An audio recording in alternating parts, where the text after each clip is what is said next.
बंदी छोड़ सतगुरु रामपाल जी परमेश्वर जी की जय हो। परमपिता परमात्मा सारी सृष्टि के रचनहार कुल मालिक असंख्य ब्रह्मांडों के स्वामी जगत गुरु तीनों लोकों में प्रवेश करके सबका धारण पोषण करने वाले राजाधीराज आत्माधार नाथों के नाथ देवों के देव महादेव सर्वेश्वर महेश्वर मृत्युंजय अजरो अमर आदि अनादि सनातनी प्रभु जगत पिता जगदीश्वर श्री श्री 1008 की उपाधि के वास्तविक अधिकारी अकाल मूर्त सौद स्वरूपी राम वासुदेव सर्वगतम ब्रह्म परम पूज्य प्रथम पूज्य परम संत परम पुरुष परम धनी परम दयालु सत्य कबीर हक्का कबीर अल्लाहु कबीर अल्लाहु अकबर बाखबर अल्लाह ताला जगत के तारणहार जगत के मुक्तिदाता जगत के जगन्नाथ हारे के सहारे हिंदुओं के राम मुसलमानों के अल्लाह सिखों के वाहिगुरु ईसाइयों के मसीह दया के सागर दयानिधि करुणा के सागर करुणानिधि स्वयंभू परिभू संकट मोचन कष्ट हरण मंगल करण दुख भंजन अविगत कबीर निर्विकार निर्विषम परमात्मा अलय अलेख सतगुरु आदि अनादि सतगुरु असली मर्यादा पुरुषोत्तम असली राम असली कृष्ण असली घनश्याम असली मुरारी राजाओं के राजा महाराजाओं के महाराजा शहंशाहों के शहंशाह सम्राटों के सम्राट भगवानों के भगवान अल्लाहों के अल्लाह प्रभुओं के प्रभु मसीहाओं के मसीह सच्चे वाहिगुरु बाबाओं के बाबा पीरों के पीर सेठों के सेठ जगत सेठ सावड़सा सेठ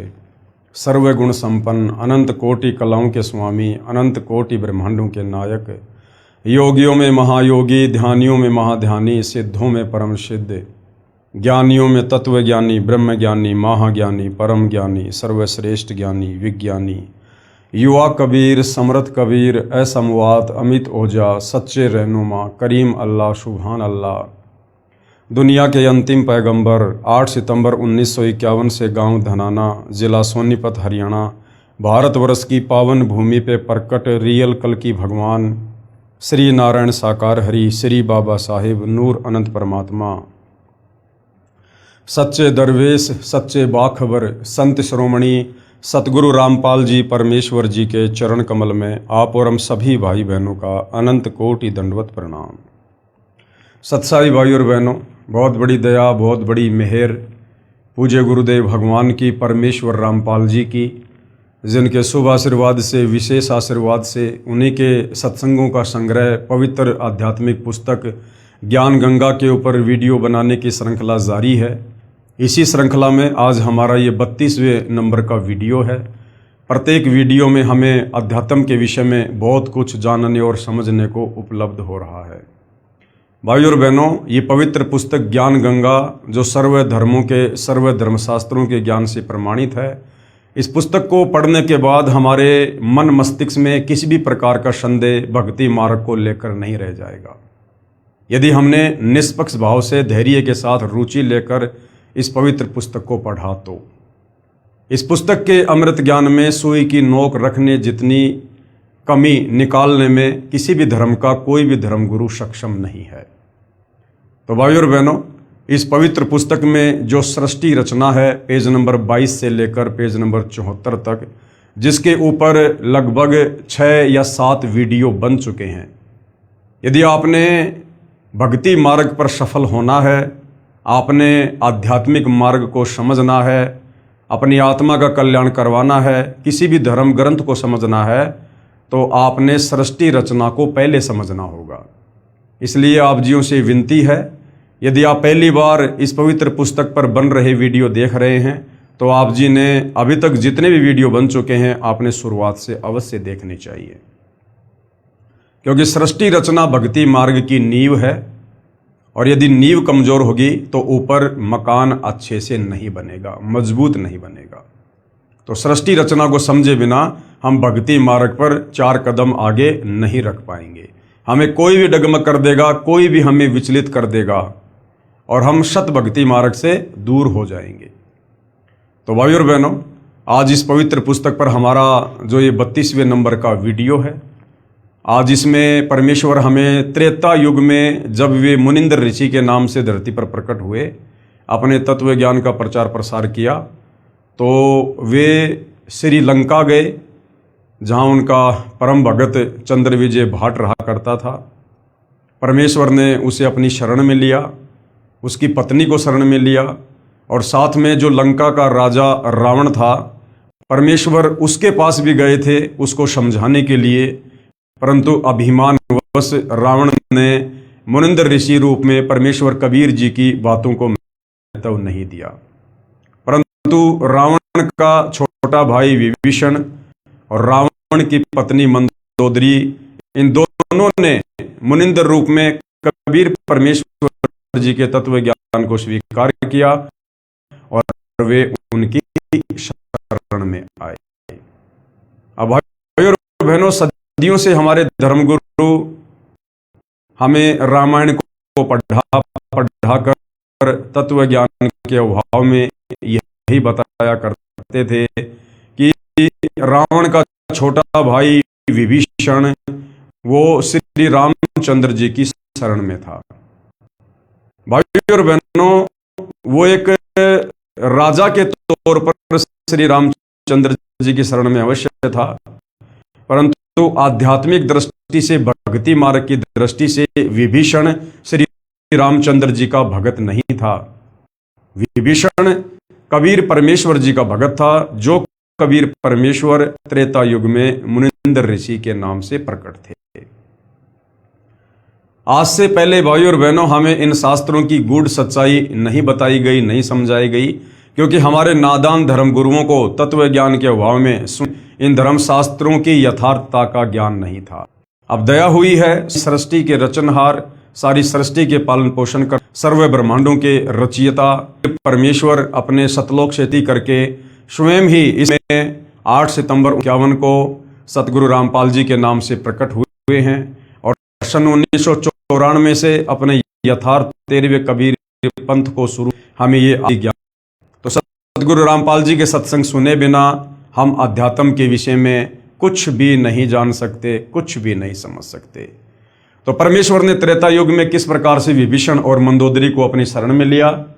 भाइयों और बहनों, ये परमेश्वर की लीला है, ये परमेश्वर की महिमा है, क्योंकि जितनी भी ये कथाएं हैं ये परमेश्वर की लीला और उनकी महिमाओं के अंतर्गत आती हैं। इन कथाओं को बार बार सुनने से और पढ़ने से हम ढेरों पुण्य के भागी बनते हैं। पवित्र पुस्तक ज्ञान गंगा कबीर साहिब द्वारा विभीषण तथा मंदोदरी को शरण में लेना। कबीर परमेश्वर जी द्वारा विभीषण, रावण का छोटा भाई विभीषण तथा रावण की पत्नी मंदोदरी को त्रेता युग में अपनी शरण में लेना।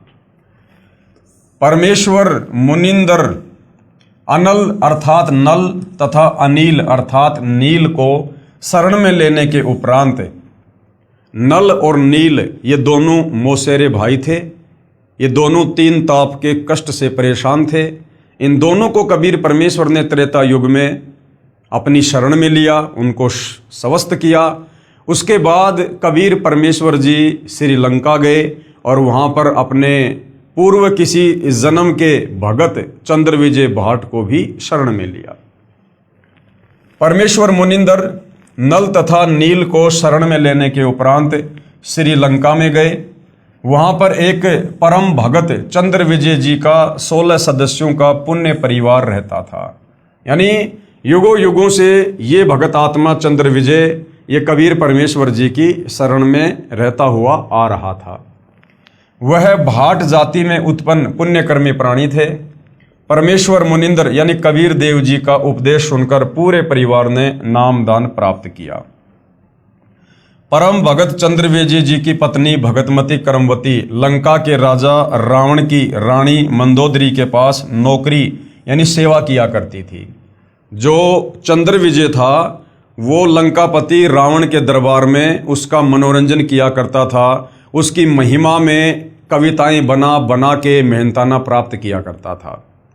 और चंद्र विजय की जो पत्नी थी करमवती, वो लंकापति रावण की पत्नी मंदोदरी को उल्टे सीधे गंदे चुटकुले सुना सुना के उसको खुश किया करती थी, उसका मनोरंजन किया करती थी और कुछ मेहनताना प्राप्त किया करती थी।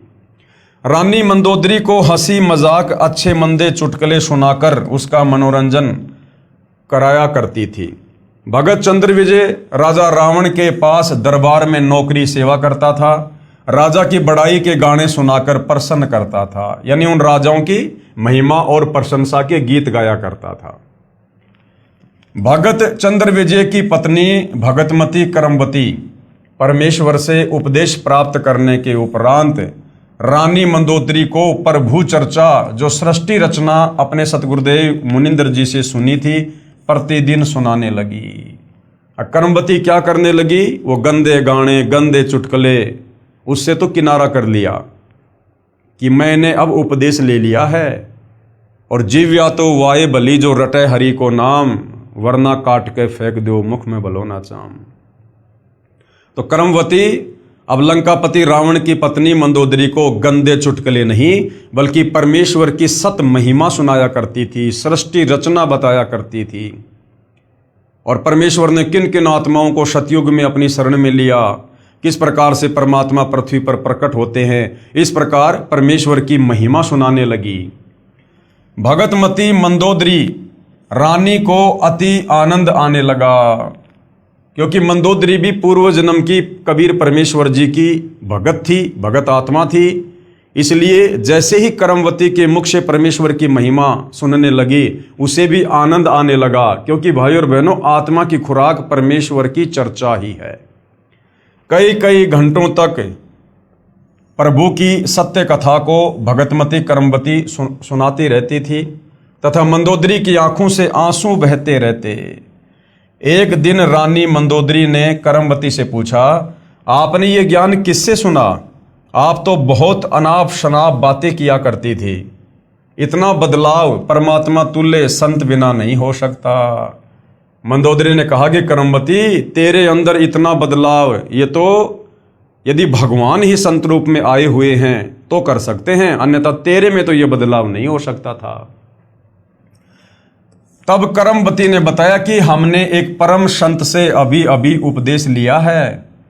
रानी मंदोदरी ने संत के दर्शन की अभिलाषा व्यक्त करते हुए कहा, आपके गुरु अब की बार आए तो उन्हें हमारे घर बुला कर लाना।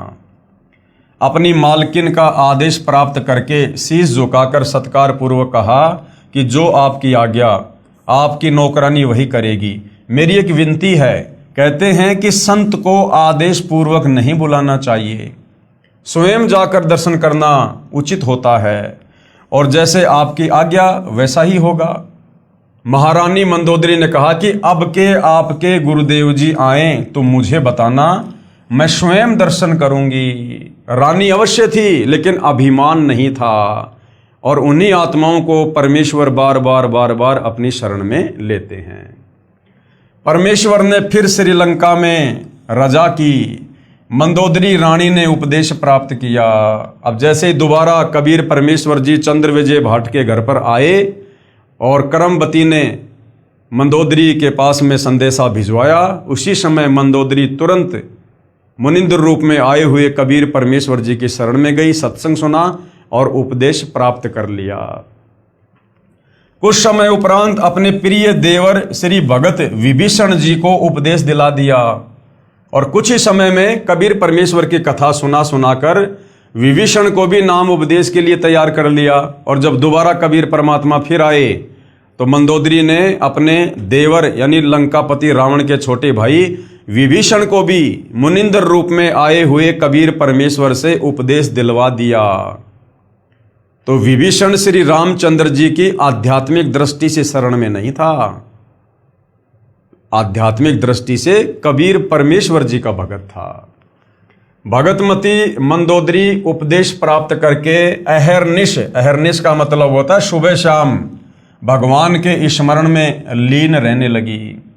अपने पति रावण को भी सतगुरु मुनिंद्र जी से उपदेश प्राप्त करने की कई बार प्रार्थना की, परंतु रावण नहीं माना तथा कहा करता था कि मैंने परम शक्ति महेश्वर मृत्युंजय शिव जी की भक्ति की है और इसके तुल्य कोई शक्ति नहीं है, आपको किसी ने बहका दिया।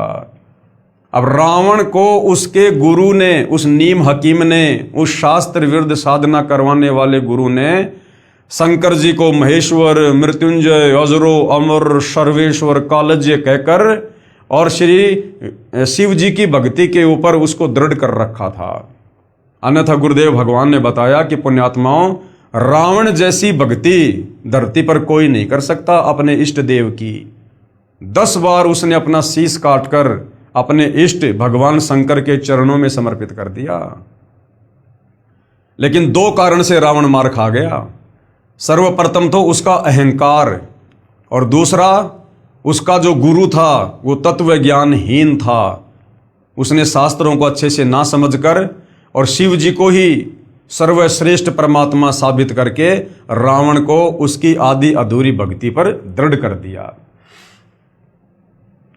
कुछ ही समय उपरांत वनवास प्राप्त श्री सीता जी का अपहरण करके रावण अपने नौलखा बाग में कैद कर लिया। भगतमती मंदोदरी के बार बार प्रार्थना करने से भी रावण ने माता सीता जी को वापस छोड़कर आना स्वीकार नहीं किया।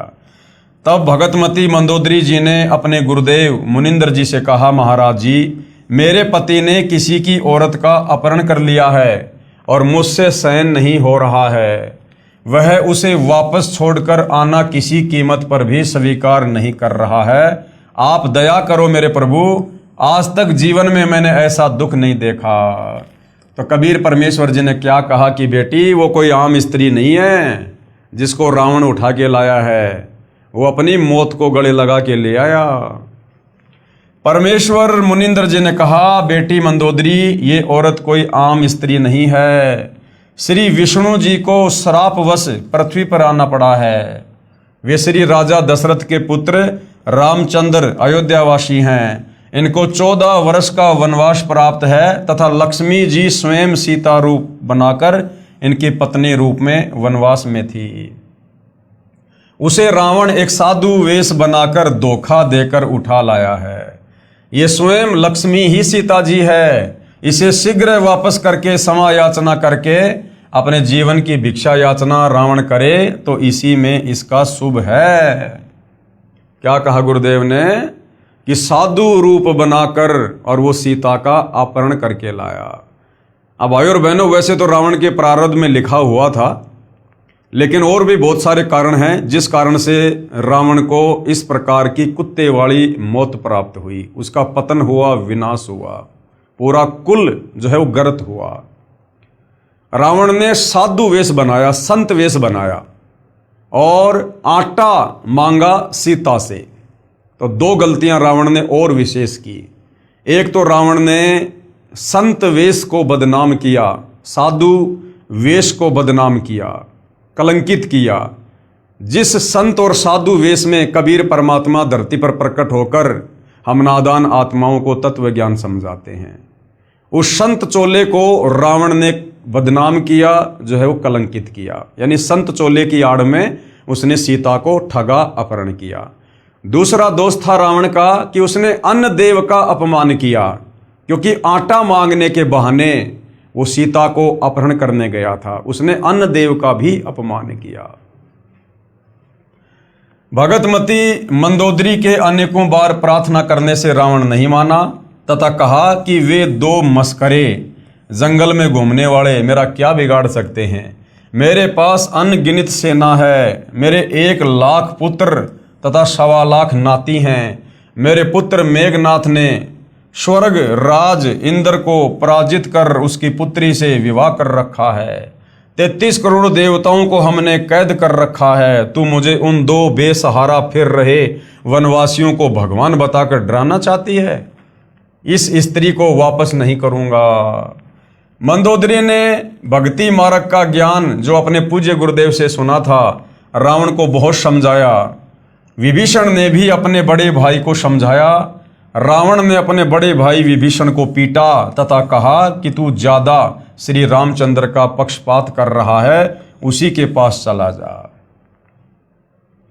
एक दिन भगतमती मंदोदरी ने अपने पूज्य गुरुदेव से प्रार्थना की कि हे गुरुदेव, मेरा सुहाग उजड़ रहा है, एक बार आप भी मेरे पति को समझा दो। यदि वह आपकी बात को नहीं मानेगा तो मुझे विधवा होने का दुख नहीं होगा। अपनी बेटी मंदोदरी की प्रार्थना स्वीकार करके राजा रावण के दरबार के सामने खड़े होकर द्वारपालों से राजा रावण से मिलने की प्रार्थना की। द्वारपालों ने कहा, ऋषि जी, इस समय हमारे राजा जी अपना दरबार लगाए हुए हैं। इस समय अंदर का संदेश बाहर आ सकता है, परंतु बाहर का संदेश अंदर नहीं जा सकता। हम विवश हैं। तब पूर्ण प्रभु अंतर्ध्यान हुए तथा राजा रावण के दरबार में प्रकट हो गए। रावण की दृष्टि ऋषि पर गई तो गरज कर पूछा कि इस ऋषि को मेरी आज्ञा बिना किसने अंदर आने दिया? उसे लाकर मेरे सामने कत्ल कर दो। तब परमेश्वर ने कहा, राजन, आपके द्वारपालों ने स्पष्ट मना कर दिया था। उन्हें पता नहीं कि मैं कैसे अंदर आ गया। रावण ने पूछा कि तू अंदर कैसे आया? तू तड़ाके से बात कर रहा था संतों के साथ में, तू तड़ाके से, इतना अभिमान था। तब पूर्ण प्रभु मुनिंदर वेश में अदृश्य होकर पुनः प्रकट हो गए तथा कहा कि मैं ऐसे आ गया। रावण ने पूछा कि आने का कारण बताओ।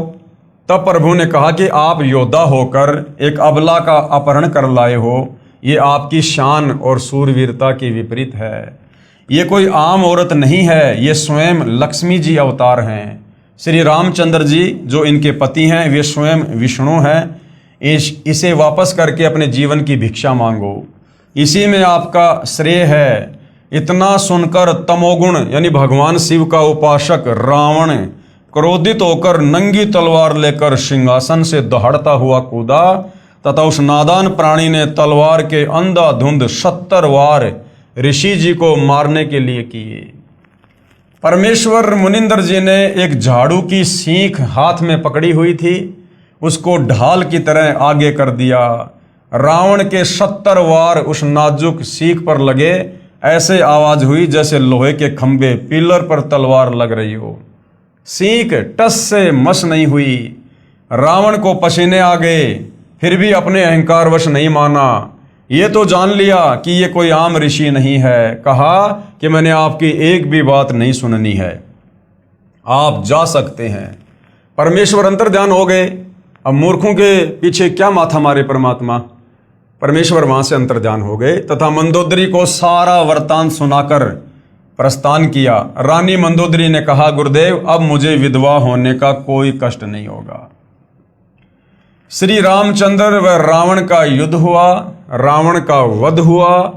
जिस लंका के राज्य को रावण ने तमोगुण भगवान शिव की कठिन साधना करके 10 बार शीश न्योछावर करके प्राप्त किया था, वह क्षणिक सुख भी रावण का चला गया तथा नरक का भागी हुआ। इसके विपरीत पूर्ण परमात्मा के सतनाम साधक विभीषण को बिना कठिन साधना किए पूर्ण प्रभु की कृपा से लंका देश का राज्य भी प्राप्त हुआ। हजारों वर्षों तक विभीषण ने लंका का राज्य का सुख भोगा तथा प्रभु कृपा से राज्य में पूर्ण शांति रही। सभी राक्षस वृत्ति के व्यक्ति विनाश को प्राप्त हो चुके थे और भगतमती मंदोदरी तथा भगत विभीषण तथा परम भगत चंद्रविजय जी के परिवार के पूरे 16 सदस्य तथा अन्य जिन्होंने पूर्ण परमेश्वर का उपदेश प्राप्त करके आजीवन मर्यादावत सतभक्ति की, वे सर्व साधक यहाँ पृथ्वी पर भी सुखी रहे तथा अंत समय में परमेश्वर के विमान में बैठकर सतलोक शाश्वत स्थान में चले गए। इसलिए पवित्र गीता अध्याय 7 श्लोक 12 से 15 में कहा है कि तीनों गुणों रजगुण ब्रह्मा जी, सतगुण विष्णु जी और तम गुण शिव जी की साधना यानी भक्ति से मिलने वाली क्षणिक सुविधाओं के द्वारा जिनका ज्ञान हरा जा चुका है, जैसे रावण का ज्ञान हरा जा चुका था तमोगुण शंकर की भक्ति करने से, वे राक्षस स्वभाव वाले, अब रावण राक्षस स्वभाव का व्यक्ति था और मनुष्यों में नीच एक इंसान के भी उसमें गुण नहीं थे और दुष्कर्म करने वाले, सीता जी को अपहरण करके लाया था दुष्कर्म करने की नीयत से। और मूर्ख ये काल भगवान कह रहा है कि मेरी भी भक्ति नहीं करते, मुझको भी नहीं बसते। यानी ये काल कह रहा है गीता अध्याय 7 श्लोक 12 में कि इन तीनों गुणों रजगुण ब्रह्मा, सतगुण विष्णु, तमगुण शंकर की भक्ति करने वालों की बुद्धि हरी जा चुकी है, इनका ज्ञान हरा जा चुका है और ये राक्षस स्वभाव को धारण किए हुए मनुष्यों में नीच दूषित कर्म करने वाले मूर्ख हैं, जो इन शास्त्रों का निष्कर्ष निकालकर मुझ काल ब्रह्म की ओम नाम की साधना भी नहीं करते। फिर गीता अध्याय 7 श्लोक नंबर 18 में गीता बोलने वाला ये काल ब्रह्म कह रहा है कि कोई एक अच्छी आत्मा मेरी यानी ब्रह्म की काल की ही साधना करता है, लाखों में कोई एकाध है जो इन वेदों का निष्कर्ष निकालकर मुझ काल की साधना करता है, ओम नाम की साधना करता है, क्योंकि उनको तत्वदर्शी संत नहीं मिला। वे भी नेक आत्माएं मेरी अनुतमाम यानी घटिया अति अश्रेष्ठ मुक्ति की स्थिति में आश्रित रह गए। लाखों में कोई एक आध अच्छी आत्मा जिसने वेदों को पढ़ा और तत्वदर्शी संत के तत्व ज्ञान के अभाव में उसने ओम नाम को सिलेक्ट कर लिया और ओम नाम को पूर्ण ब्रह्म परमेश्वर का मंत्र जानकर उसने जी जान लगाकर साधना की। लेकिन ओम नाम तो इस काल का है जो वेद और गीता में है, और अंत में वो आत्मा भी जन्म और मरण में काल कह रहा है कि वो मेरी अनुतमाम यानी घटिया साधना में ही लगा रहता है, क्योंकि उसे पता नहीं कि ये ओम नाम इस काल का है, ना कि पूर्ण परमात्मा का। वे भी पूर्ण मुक्त नहीं हैं। इसलिए पवित्र गीता अध्याय 18 श्लोक 62 में कहा है कि हे अर्जुन, तू सर्व भाव से यानी और सब की पूजा छोड़ दे, मेरी भी छोड़ दे, और उस परमेश्वर यानी पूर्ण परमात्मा तत् ब्रह्म की शरण में जा। उसकी कृपा से ही तू परम शांति तथा सतलोक अर्थात सनातन परम धाम को प्राप्त होगा। और तुझे उस परमेश्वर तत् ब्रह्म पूर्ण ब्रह्म परमेश्वर की साधना कौन बताएगा? गीता अध्याय 4 श्लोक 34 में वर्णित तत्वदर्शी संत। तो भाई और बहनों, आज वो तत्वदर्शी संत धरती पर सतगुरु रामपाल जी के रूप में प्रकट हैं। स्वयं कबीर भगवान ही तत्वदर्शी संत की भूमिका करते हैं। इससे बड़ा सौभाग्य पृथ्वीवासियों का और नहीं हो सकता। इसलिए पुण्यात्माओं से निवेदन है कि आज इस दासन के भी दास के पास यानी सतगुरु रामपाल जी अपने विषय में कह रहे हैं कि पूर्ण परमात्मा प्राप्ति की वास्तविक विधि प्राप्त है, निःशुल्क उपदेश लेकर लाभ उठाइए। उसके बाद भाई और बहनों, द्वापर युग में फिर वही कबीर परमात्मा एक पूरा जीवन शिशु रूप में धरती पर प्रकट होकर और अपनी आत्माओं तक तत्व ज्ञान पहुंचाने का जीते हैं लीलामय तरीके से। तो द्वापर युग में वही कबीर परमात्मा जो त्रेता युग में मुनिंद्र ऋषि के नाम से आए, सतयुग में सतसुकृत ऋषि के नाम से आए, और द्वापर में करुणामय ऋषि के नाम से प्रकट हुए। और जैसे परमेश्वर ने सतयुग और त्रेता में लीलाएं की, उसी प्रकार से द्वापर में भी अपनी अच्छी आत्माओं को अपनी शरण में लिया। तो द्वापर में परमेश्वर ने विशेषकर किन किन पुण्यात्माओं को अपनी शरण में लिया? द्वापर युग में इंद्रमती को शरण में लेना। द्वापर युग में चंद्र विजय नाम का एक राजा था। देखो, जो वो त्रेता युग में था वो भी चंद्र विजय था, लेकिन वो भाट जाति में था और रावण के दरबार में नौकर था। और द्वापर युग में जो ये चंद्र विजय है, ये स्वयं एक राजा था। द्वापर में चंद्र विजय नाम का एक राजा था और उसकी पत्नी इंद्रमती। त्रेता वाले चंद्र विजय की पत्नी का नाम था करमवती और द्वापर वाले राजा चंद्र विजय की पत्नी का नाम था इंद्रमती। उसकी पत्नी इंद्रमती बहुत ही धार्मिक प्रवृत्ति की औरत थी, संत महात्माओं का बहुत आदर किया करती थी। उसने एक गुरुदेव भी बना रखा था। उनके गुरुदेव ने बताया था कि बेटी, साधु संतों की सेवा करनी चाहिए, संतों को भोजन खिलाने से बहुत लाभ होता है। एकादशी का व्रत, मंत्र के जाप आदि साधनाएं जो गुरुदेव ने बताई थी, वह भगवत भक्ति में बहुत दृढ़ता से लगी हुई थी, क्योंकि ये इंद्रमती पूर्व जन्म में कबीर परमेश्वर जी की भगत थी। गुरुदेव ने बताया था कि संतों को भोजन खिलाया करेगी तो तू आगे भी रानी बन जाएगी। यानी रानी इंद्रमती का जो गुरु था, जिसको शास्त्र विधि अनुसार साधना का नहीं पता था, वो इंद्रमती को इस प्रकार की साधना पर लगा के रखा हुआ था और कहा तुझे स्वर्ग प्राप्ति होगी। रानी ने सोचा कि प्रतिदिन एक संत को भोजन अवश्य खिलाया करूंगी। उसने ये प्रतिज्ञा मन में ठान ली कि मैं खाना बाद में खाया करूंगी, पहले संत को खिलाया करूंगी, इससे मुझे याद बनी रहेगी, कहीं मुझे भूल ना पड़ जाए। रानी प्रतिदिन पहले एक संत को भोजन खिलाती, फिर स्वयं खाती और वर्षों से ये क्रम चल रहा था। अब एक समय क्या हुआ, हरिद्वार में कुंभ के मेले का संयोग हुआ। जितने भी ये त्रिगुण माया के उपासक संत थे। ये ब्रह्मा विष्णु महेश के जितने भी भगत थे, सभी गंगा में स्नान करने के लिए, पर्व लेने के लिए प्रस्थान कर गए। इस कारण से कई दिन रानी को भोजन कराने के लिए कोई संत नहीं मिला। रानी इंद्रमती ने स्वयं ही भोजन नहीं किया, स्वयं भी उसने भोजन नहीं किया। चौथे दिन अपनी बांदी से कहा कि बांदी देख ले कोई संत मिल जाए तो, नहीं तो आज तेरी रानी जीवित नहीं रहेगी।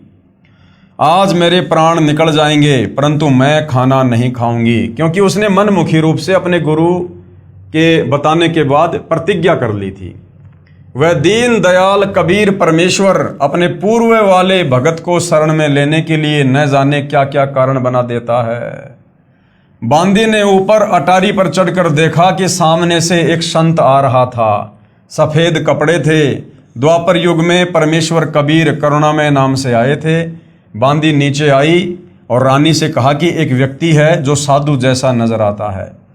रानी ने कहा कि जल्दी से बुला ला। बांदी महल से बाहर गई तथा प्रार्थना की कि साहेब आपको हमारी रानी ने याद किया है। करुणामय साहब ने कहा, रानी ने मुझे क्यों याद किया है? मेरा और रानी का क्या संबंध है?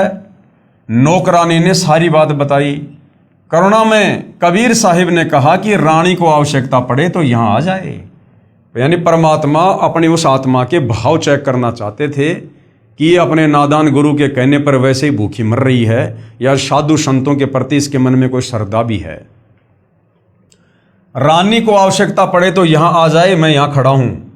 तू बांदी और वो रानी, मैं वहां जाऊं, और यदि वह कह दे कि तुझे किसने बुलाया था या उसका राजा ही कुछ कह दे, और बेटी संतों का अनादर बहुत पापदायक होता है। बांदी फिर वापस आई और रानी से सब वार्ता कह सुनाई। तब रानी ने कहा कि बांदी मेरा हाथ पकड़ और चल।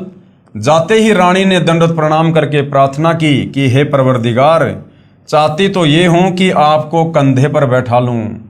करुणामय साहब ने कहा, बेटी मैं यही देखना चाहता था कि तेरे में कोई श्रद्धा भी है या वैसे ही भूखी मर रही है। अब भाई और बहनों, ये गलती वर्तमान में आप और हमने नहीं करनी है, क्योंकि वर्तमान ये भक्ति युग है, कलयुग की पिछली पीढ़ी है, और आप और हमें जो मिलना था वो मिल चुका है। यानी पूर्ण ब्रह्म परमेश्वर स्वयं पूर्ण संत के रूप में हमें मिल चुके हैं। अब ये रानी इंद्रमती जिस प्रकार की गलती कर रही है, हर किसी संत के चरणों में गिर जाना, दंडवत करना, हर किसी संत में पूर्ण श्रद्धा जो है वो प्रकट कर देना, ये गलती अब आप और हमने नहीं करनी है। इंद्रमती को तो उस समय पूर्ण तत्व ज्ञान नहीं था, वो भक्ति युग मोक्ष मार्ग नहीं था उस समय कंप्लीट। तो वर्तमान में आप और हमने अपने पूज्य गुरुदेव के अलावा अन्य किसी भी साधु संत महात्मा को दंडवत प्रणाम नहीं करना। आदरवश सम्मानवश झुक के हाथ जोड़ के प्रणाम सभी को कर सकते हैं, चाहे आम व्यक्ति हो चाहे साधु संत हो, हमारी दृष्टि में सब बराबर हैं। और अब हमें तत्व ज्ञान हो गया तो अब हमें पता चल गया कि हमारे पूज्य गुरुदेव के अलावा चाहे कोई कितना ही बड़ा साधु संत महात्मा नजर क्यों ना आता हो, वो अंदर से खाली खोखा है, केवल डूंडा साधु का है, अंदर उसके भक्ति भाव नहीं है। वो शास्त्र विरुद्ध साधना ही करता हुआ मिलेगा, चाहे कितना भी उच्च कोटि का माना हुआ संत क्यों ना दिखाई दे। तो अब आप और हमने अपने पूज्य गुरुदेव के अलावा गुरु रूप में अन्य किसी को भी हमने वो भाव नहीं देना है, उसके प्रति वो श्रद्धा प्रकट नहीं करनी है जो रानी इंद्रमती ने अपने गुरु के अलावा और कबीर परमेश्वर जी को भी एक संत जानकर उनको दंडवत प्रणाम किया, विशेष श्रद्धा जो है वो प्रकट की। क्योंकि वर्तमान में तत्व ज्ञान गुरुदेव ने हमें कंप्लीट दे दिया है। मैं यही देखना चाहता था कि तेरे में कोई श्रद्धा भी है या वैसे ही भूखी मर रही है। रानी ने अपने हाथों खाना बनाया। करुणामय रूप में आए कबीर देव ने कहा कि मैं खाना नहीं खाता, मेरा शरीर खाना खाने का नहीं है। यानी मेरा शरीर आप लोगों की तरह पांच तत्व का नहीं है, मेरा तेज पुंज का शरीर है। तो रानी ने कहा कि मैं भी खाना नहीं खाऊंगी। करुणामय साहिब ने कहा कि ठीक है बेटी, लाओ खाना खाते हैं, क्योंकि समर्थ उसी को कहते हैं जो चाहे सो कर दे। सतगुरु जो चाहे सो कर ही, भरम पड़ो मत कोई, और सेऊ धड़ पर शीश चढ़ाया पाछे करी रसोई। करुणामय साहिब ने खाना खा लिया। फिर रानी से पूछा कि जो ये तू साधना कर रही है ये तेरे को किसने बताई है? रानी ने कहा कि मेरे गुरुदेव ने आदेश दिया है। कबीर साहब ने पूछा, क्या आदेश दिया है तेरे गुरुदेव ने? इंद्रमती ने कहा कि ब्रह्मा विष्णु महेश की पूजा, एकादशी का व्रत, तीर्थ भ्रमण, देवी पूजा, श्राद्ध निकालना, मंदिर में जाना, संतों की सेवा करना। ये संतों की सेवा को छोड़कर जितनी भी क्रिया हैं ये सारी की सारी वेद और गीता के विरुद्ध हैं। करुणा में यानी कबीर साहिब ने कहा कि जो भक्ति तेरे गुरुदेव ने दी है तेरे को जन्म और मरण तथा स्वर्ग नरक व 84 लाख योनियों के कष्ट से मुक्त नहीं कर सकती। रानी ने कहा कि महाराज जी जितने भी संत हैं अपनी अपनी प्रभुता आप ही बनाने आते हैं, मेरे गुरुदेव के बारे में कुछ नहीं कहोगे, मैं चाहे मुक्त हूं या ना हूं। अब करुणा में यानी कबीर साहिब सोचते हैं कि इस भोले जीव को कैसे समझाएं। इन्होंने जो पूंछ पकड़ ली उसको छोड़ नहीं सकते, मर सकते हैं। करुणामय साहिब ने कहा कि बेटी वैसे तो तेरी इच्छा है, मैं निंदा नहीं कर रहा। क्या मैंने आपके गुरुदेव को गाली दी है या कोई बुरा कहा है? मैं तो भक्ति मार्ग बता रहा हूं कि ये भक्ति शास्त्रों के विरुद्ध है, तुझे पार नहीं होने देगी और न ही तेरा कोई आने वाला कर्म दंड कटेगा। और सुन ले फिर क्या कहा परमात्मा जी ने इंद्रमती को, और सुन ले आज से तीसरे दिन तेरी मृत्यु हो जाएगी, ना तेरा गुरु बचा सकेगा और ना तेरी ये नकली भक्ति बचा सकेगी। जब मरने की बारी आती है फिर जीव को डर लगता है, वैसे तो नहीं मानता। अब रानी ने सोचा कि संत झूठ नहीं बोलते, कहीं ऐसा ना हो कि मैं परसों ही मर जाऊं। इस डर से करुणामय साहिब से पूछा कि साहिब क्या मेरी जान बच सकती है? कबीर साहिब जो करुणामय ऋषि के रूप में थे उन्होंने कहा कि बच सकती है, अगर तू मेरे से उपदेश लेगी, मेरी शिष्या बनेगी और पिछली पूजाएं त्यागेगी। यानी तेरे पिछले गुरु ने तेरे को जो भी पूजा पाठ भक्ति जंत्र मंत्र व्रत बताए हैं तो इन्हें सबको त्यागना पड़ेगा। जैसा तुझे मैं कहूंगा वैसे ही भक्ति करनी पड़ेगी, तो तेरी जान बच सकती है। इंद्रमती ने कहा, मैंने सुना है कि गुरुदेव नहीं बदलना चाहिए, पाप लगता है। कबीर साहिब यानी करुणामय जी ने कहा, नहीं पुत्री, ये भी तेरा भ्रम है। एक डॉक्टर से दवाई ना लगे तो क्या दूसरे से नहीं लेंगे? एक 5वीं कक्षा का अध्यापक होता है, फिर एक उच्च कक्षा का अध्यापक होता है। बेटी अगली कक्षा में जाना होगा, क्या सारी उम्र 5वीं कक्षा में ही लगी रहेगी? इसको छोड़ना पड़ेगा। तू अब आगे की पढ़ाई पढ़, मैं पढ़ाने आया हूं। वैसे तो नहीं मानती, परंतु मृत्यु दिखने लगी कि संत कह रहा है तो सही बात हो, कहीं बात बिगड़ ना जाए। ऐसा विचार करके इंद्रमती ने कहा कि जैसे आप कहोगे मैं वैसे ही करूंगी। करुणा में यानी कबीर साहिब ने उपदेश दिया और कहा कि तीसरे दिन मेरे रूप में काल आएगा, तो उससे बोलना मत। जो मैंने नाम दिया है 2 मिनट तक इसका जाप करना, 2 मिनट के बाद उसको देखना है, उसके बाद सत्कार करना। वैसे तो गुरुदेव आए तो अति शीघ्र चरणों में गिर जाना चाहिए, ये मेरा केवल इस बार आदेश है। रानी ने कहा ठीक है। अब भाई और बहनों, एक सत्संग में गुरुदेव ने बताया कि काल का जो काम है वो है त्रिकुटी पर। इस पृथ्वी पर काल नहीं आता है, यहाँ तो उसके छोटी मोटी शक्तियाँ ये ब्रह्मा विष्णु महेश भैरव भूत बेताल यही काफ़ी हैं। काल का असली बखेड़ा शुरू होता है त्रिकुटी पर। जब हम शरीर छोड़कर त्रिकुटी पर जाएंगे उस समय काल अपना दाव लगाएगा हमें डगमग करने के लिए, विचलित करने के लिए। तो यहां पर गुरुदेव ने कहा ना कि परसों मेरे रूप में यानी तेरे गुरु के रूप में काल आएगा। तो कबीर परमेश्वर की स्वयं की ही लीला थी, ये काल नहीं आया। कबीर परमात्मा ने स्वयं ही काल का रूप धारण किया और इंद्रमती के पास में आया। इसका रीजन आपको आगे पता चलेगा। अगर परमात्मा इस प्रकार का झटका ना देते तो इंद्रमती को ये वहम हो जाता कि मेरी कोई मृत्यु नहीं होनी थी तीसरे दिन, और धन के चक्कर में, पैसे के चक्कर में, क्योंकि मैं रानी हूं ना, इसलिए मेरे को इस महाराज जी ने, करुणामय जी ने मूर्ख बना दिया। मेरी कोई मृत्यु नहीं होनी थी।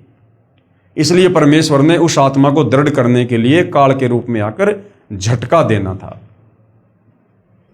अब रानी को तो चिंता बनी हुई थी, श्रद्धा से जाप कर रही थी। कबीर साहिब करुणामय साहिब का रूप बनाकर गुरुदेव रूप में काल आया। आवाज लगाई, इंद्रमती इंद्रमती। अब उसको तो पहले ही डर था, सुमरण करती रही थी, काल की तरफ नहीं देखा। 2 मिनट के बाद जब देखा तो काल का स्वरूप बदल गया, काल का ज्यों का त्यों चेहरा दिखाई देने लगा। कर्णों में साहिब का स्वरूप नहीं रहा। जब काल ने देखा कि तेरा तो स्वरूप ही बदल गया, वो जान गया कि इसके पास कोई शक्ति युक्त मंत्र है। ये कहकर चला गया कि तुझे फिर देखूंगा, अब तो बच गई। रानी बहुत खुश हुई, फूली नहीं समाई। कभी अपनी बांदियों को कहने लगी कि मेरी मृत्यु होनी थी, मेरे गुरुदेव ने मुझे बचा लिया। राजा के पास गई तथा कहा कि आज मेरी मृत्यु होनी थी, मेरे गुरुदेव ने रक्षा कर दी, मुझे लेने के लिए काल आया था। अब राजा कहाँ इन बातों पर इतना ज़्यादा गौर करे। राजा ने कहा कि तू ऐसे ड्रामे करती रहती है, काल आता तो क्या तुझे छोड़ जाता? ये सब संत बहका देते हैं। अब इस बात को वह कैसे माने? खुशी खुशी में रानी लेट गई। कुछ देर के बाद सरप बनकर काल फिर आया और रानी को डस लिया। ज्यों ही सरप ने डसा, रानी को पता चल गया। रानी जोर जोर से चिल्लाई, मुझे सांप ने डस लिया।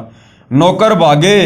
देखते ही देखते एक मोरी, पानी निकालने का छोटा छिद्र, उसमें से वह सरप निकल गया। अपने गुरुदेव को पुकार कर रानी बेहोश हो गई। करुणा में यानी कबीर साहिब वहां प्रकट हो गए। लोगों को दिखाने के लिए मंत्र बोला। वे तो बिना मंत्र भी जीवित कर सकते हैं, किसी जंत्र मंत्र की आवश्यकता नहीं। इंद्रमती को जीवित कर दिया। रानी ने बड़ा शुक्र मनाया कि हे बंदी छोड़, यदि आज आपकी शरण में नहीं होती तो मेरी मृत्यु हो जाती। साहिब ने कहा कि इंद्रमती, इस काल को तो मैं तेरे घर में भी घुसने नहीं देता, तेरे पर यह हमला भी नहीं कर सकता, परंतु तुझे विश्वास नहीं होता और तू ये सोचती कि मेरे ऊपर कोई आपत्ति नहीं आनी थी। गुरुजी ने मुझे बहका कर नाम दे दिया, इसलिए तेरे को थोड़ा सा झटका दिखाया है, नहीं तो बेटी तेरे को विश्वास नहीं होता। क्या कह रहे हैं परमात्मा? इसलिए तेरे को थोड़ा सा झटका दिखाया है। यानी अपनी तरफ से कबीर परमात्मा ने काल का रूप बनाकर, वो सरप का रूप बनाकर, ये सारा का सारा झटका इंद्रमती को दृढ़ करने के लिए परमात्मा ने स्वयं ही दिया।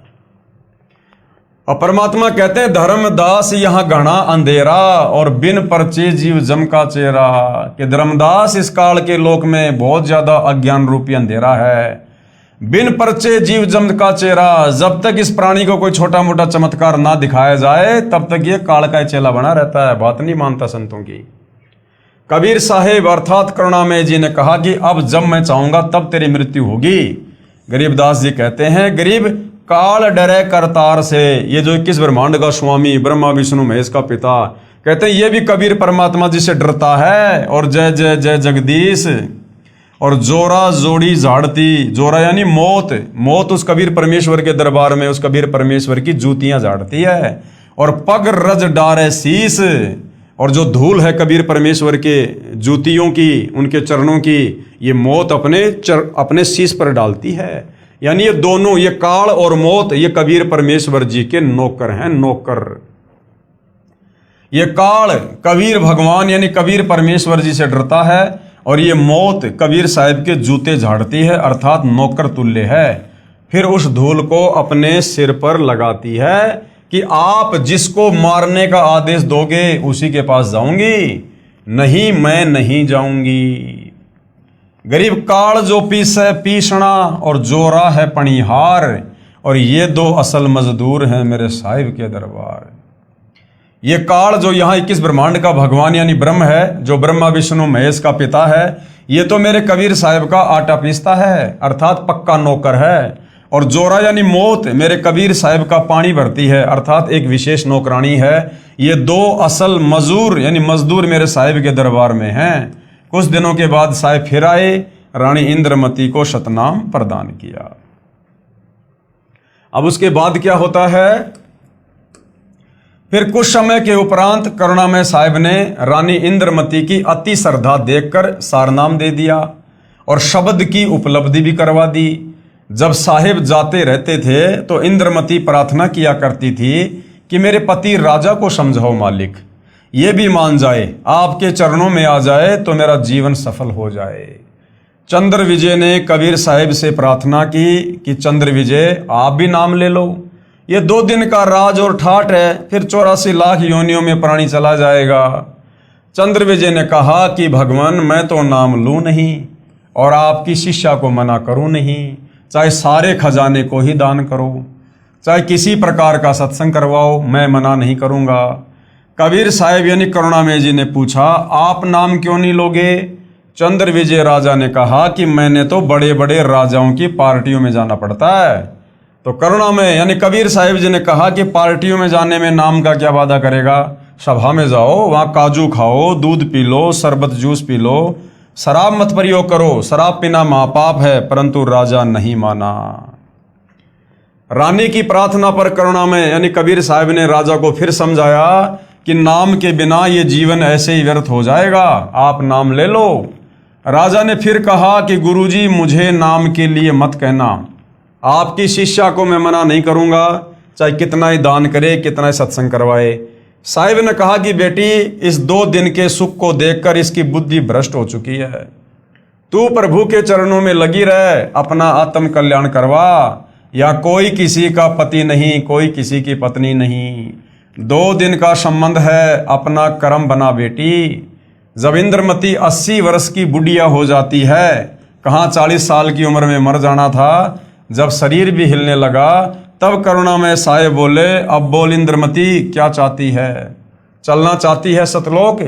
इंद्रमती ने कहा कि साहिब मैं तैयार हूँ, बिल्कुल तैयार हूँ दाता। करुणामय साहिब ने कहा कि तेरी पोते या पोती में कोई ममता तो नहीं है? रानी ने कहा बिल्कुल नहीं साहिब, आपने ज्ञान ही ऐसा निर्मल दे दिया, इस गंदे लोक की क्या इच्छा करूं? कबीर साहिब यानी करुणामय जी ने कहा कि चल बेटी। रानी प्राण त्याग गई। साहिब कबीर यानी करुणामय जी रानी इंद्रमती की आत्मा को ऊपर ले गए और इसी ब्रह्मांड में एक मानसरोवर है, यानी काल के इसी एक ब्रह्मांड में जो इसने सृष्टि चला रखी है, इसी ब्रह्मांड में एक मानसरोवर है। उस मानसरोवर पर जाकर इस आत्मा को स्नान कराना होता है, यानी आत्मा के कुछ और आवरण होते हैं जो वहाँ परमात्मा उतारते हैं। इस प्राणी को वहाँ साहिब कुछ समय तक रखते हैं।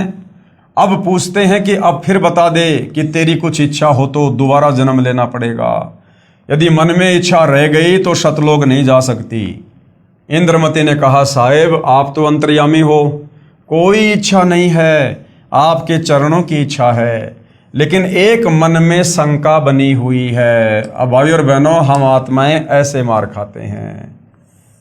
इंद्रमती ने कहा कि एक मन में शंका बनी हुई है कि मेरा जो पति था उसने मुझे किसी भी धार्मिक कर्म में कभी मना नहीं किया, नहीं तो आजकल के पति अपनी पत्नियों को बाधा कर देते हैं।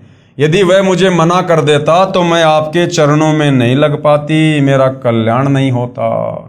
अब ये भी हमारी कमजोरी होती है भाई और बहनों कि अगर मेरा पति नहीं मानता, मेरे सास ससुर नहीं मानते या मेरी पत्नी नहीं मानती तो मैं भक्ति नहीं कर पाती, भक्ति नहीं कर पाता, मेरा कल्याण नहीं हो पाता। अब भाई और बहनों परमात्मा ने जिस आत्मा से भक्ति करवानी होती है और उस भक्ति मार्ग में जो बाधा होती हैं उन बाधाओं को कबीर परमात्मा ही सेटल करते हैं। और हम जीव उस कबीर परमेश्वर की महिमा को ना जानकर हम उस व्यक्ति विशेष को महत्व दे देते हैं कि मेरा पति अच्छा है, मेरी पत्नी अच्छी है, मुझे बाधा नहीं करती, मुझे बाधा नहीं करता। अरे भैया वो जीव है, वो कब काल प्रेरित हो जाए कोई भरोसा नहीं है। अगर उसको सेट कर रखा है तो ये गुरुदेव भगवान की मर्जी है, ये उनकी इच्छा है। तो हमने हर स्थिति में हर परिस्थिति के लिए अपने गुरुदेव भगवान का ही धन्यवाद करना चाहिए। उसका इस शुभ कर्म में सहयोग का कुछ लाभ मिलता हो तो कभी उस पर भी दया करना दाता। अब साहिब ने देखा कि ये नादान इसके पीछे फिर लटक गई। साहिब बोले ठीक है बेटी, अभी तू 2-4 वर्ष यहाँ रह। शरीर छोड़ दिया, घर बार छोड़ दिया, मृत्यु हो गई, शरीर को पीछे से फूंक दिया। लेकिन परमात्मा कहते जब हम इस स्थूल शरीर को छोड़ते हैं तो हमारा जो सूक्ष्म शरीर होता है उस सूक्ष्म शरीर में हमारे ज्यों के त्यों विचार, हमारा स्वभाव बना रहता है। तो भाई और बहनों आप और हमने अपने सूक्ष्म शरीर को तैयार करना है रिहर्सल करके, और ये जो घटनाएं, ये जो लीलाएं, ये जो कथाएं गुरुदेव हमें सुना रहे हैं, ये इसलिए सुना रहे हैं कि पुण्यात्माओं, अब वो कंप्लीट मोक्ष का समय आ चुका है। और इस समय यदि आप आत्माओं ने इतना ज्ञान सुनकर, इतनी भक्ति करके अगर ये इंद्रमती वाली सी गलती कर दी, अगर तुम्हारे सूक्ष्म शरीर में अगर इस प्रकार की कोई भी इच्छा इस काललोक की, घर की, परिवार की, संपत्ति की, पोता पोती की रह गई, तो तुम्हें भी इसी प्रकार से यहीं पर लटका दिया जाएगा, अर्थात तुम्हारा मोक्ष नहीं हो पाएगा, वापस तुम्हें उसी घर के आसपास पुनः जन्म दिया जाएगा। तो ये कुछ कमियां हैं जो कथाओं के माध्यम से गुरुदेव भगवान हमें समझा रहे हैं। अब 2 वर्ष के बाद राजा भी मरने लगा, क्योंकि नाम ले नहीं रखा था। यम के दूत आए, राजा चौक में चक्कर खाकर गिर गया। यम के दूतों ने उसकी गर्दन को दबाया, राजा की टट्टी और पेशाब निकल गया। करुणा में यानी कबीर साहब ने रानी को कहा कि देख तेरे राजा की क्या हालत हो रही है। अब ये भी रानी इंद्रमती की फिर से एक परीक्षा थी कि उस मानसरोवर पर जो वो बैठी हुई थी, बैठने का मतलब ये नहीं कि वो अकेली बैठी हुई थी, वहाँ भी परमेश्वर ने पूरी दुनिया बसा रखी है और बहुत सारी लाखों करोड़ों में आत्माएं वहाँ पर बैठी हुई होती हैं, परमेश्वर के दरबार में खाती हैं, पीती हैं, अपनी भक्ति करती हैं वहाँ पर। तो वहाँ से इंद्रमती को कबीर भगवान ने दिखाया कि देख तेरे राजा की क्या हालत हो रही है। परमात्मा ने उसको दिव्य दृष्टि दे दी और रानी देख रही है कि यम के दूत तेरे राजा का गला दबा दबा के उसके प्राण शरीर से निकाल रहे हैं और राजा बेहोश होकर जमीन पे पड़ा, टट्टी पेशाब निकल रही है। परमात्मा चेक करना चाह रहे थे कि अब 2 साल के बाद भी इस बेटी के मन में अपने उस राजा के प्रति, अपने पति के प्रति कोई मोह ममता, कोई भाव है क्या। तो परमात्मा ने देखा कि ज्यों का त्यों है। रानी द्रवित हो गई और कहने लगी, हे भगवान देख लो, अगर इस शुभ कर्म में किया गया उसका कोई सहयोग हो तो परमात्मा देख लो, उस पर भी रजा कर दो। वहां से साहिब दिखा रहे हैं। तब रानी ने कहा कि देख लो दाता, यदि उसका भक्ति में सहयोग का कोई फल बनता हो तो दया कर लो। रानी को फिर भी थोड़ी सी ममता बनी थी। साहिब कबीर यानी करुणामय ने सोचा कि ये फिर कालजाल में फंसेगी। ये सोचकर मानसरोवर से वहां गए जहां राजा चंद्र विजय अपने महल में अचेत पड़ा था। यमदूत उसके प्राण निकाल रहे थे। कबीर साहिब के आते ही यमदूत ऐसे आकाश में उड़ गए जैसे मुर्दे से गिद्ध उड़ जाते हैं। चंद्र विजय होश में आ गया। सामने करुणामय साहिब खड़े थे, केवल चंद्र विजय को दिखाई दे रहे थे, किसी अन्य को दिखाई नहीं दे रहे थे। चंद्र विजय चरणों में गिरकर याचना करने लगा, मुझे क्षमा कर दो दाता। और जब दाता समझाया करता था उस समय तो अपने आप में फन्ने खां बन रहा था कि मैं नहीं करता भक्ति, मुझे तो पार्टियों में जाना पड़ता है, अपनी रानी से भक्ति करवाओ। और जब यम के दूतों ने घेर लिया, प्राण निकालने लगे, मारने लगे, और जब वहां पर कबीर परमात्मा जी प्रकट हुए तो चंद्र विजय चरणों में गिरकर याचना करने लगा, मुझे क्षमा कर दो दाता, मेरी जान बचाओ। क्योंकि अब उसने देखा कि तेरी जान जाने वाली है।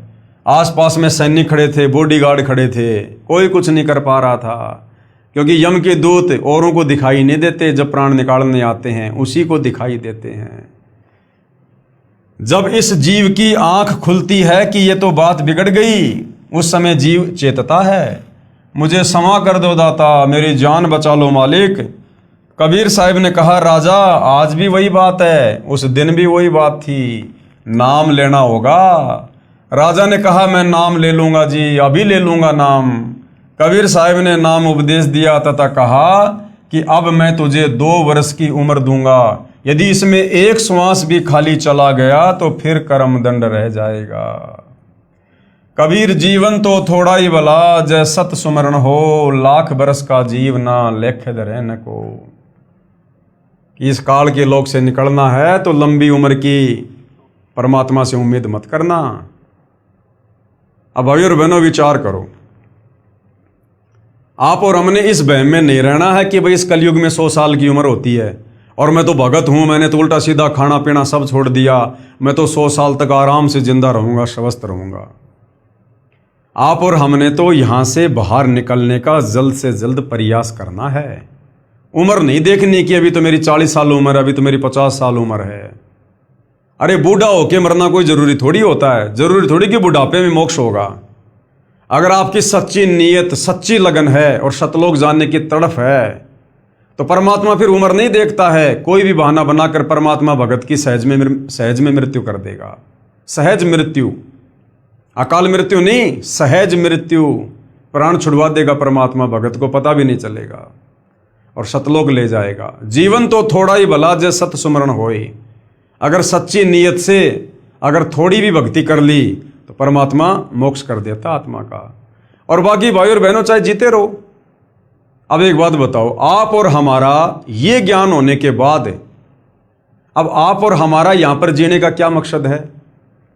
ना हमने कोई बिजनेस खड़ा करना जिसके लिए हम जी रहे हैं, ना हमने यहां पर कोई काम धंधे को आगे बढ़ाना, ना हमने कोई रिश्तेदारियों से प्यार और ये भाईचारा बढ़ाना।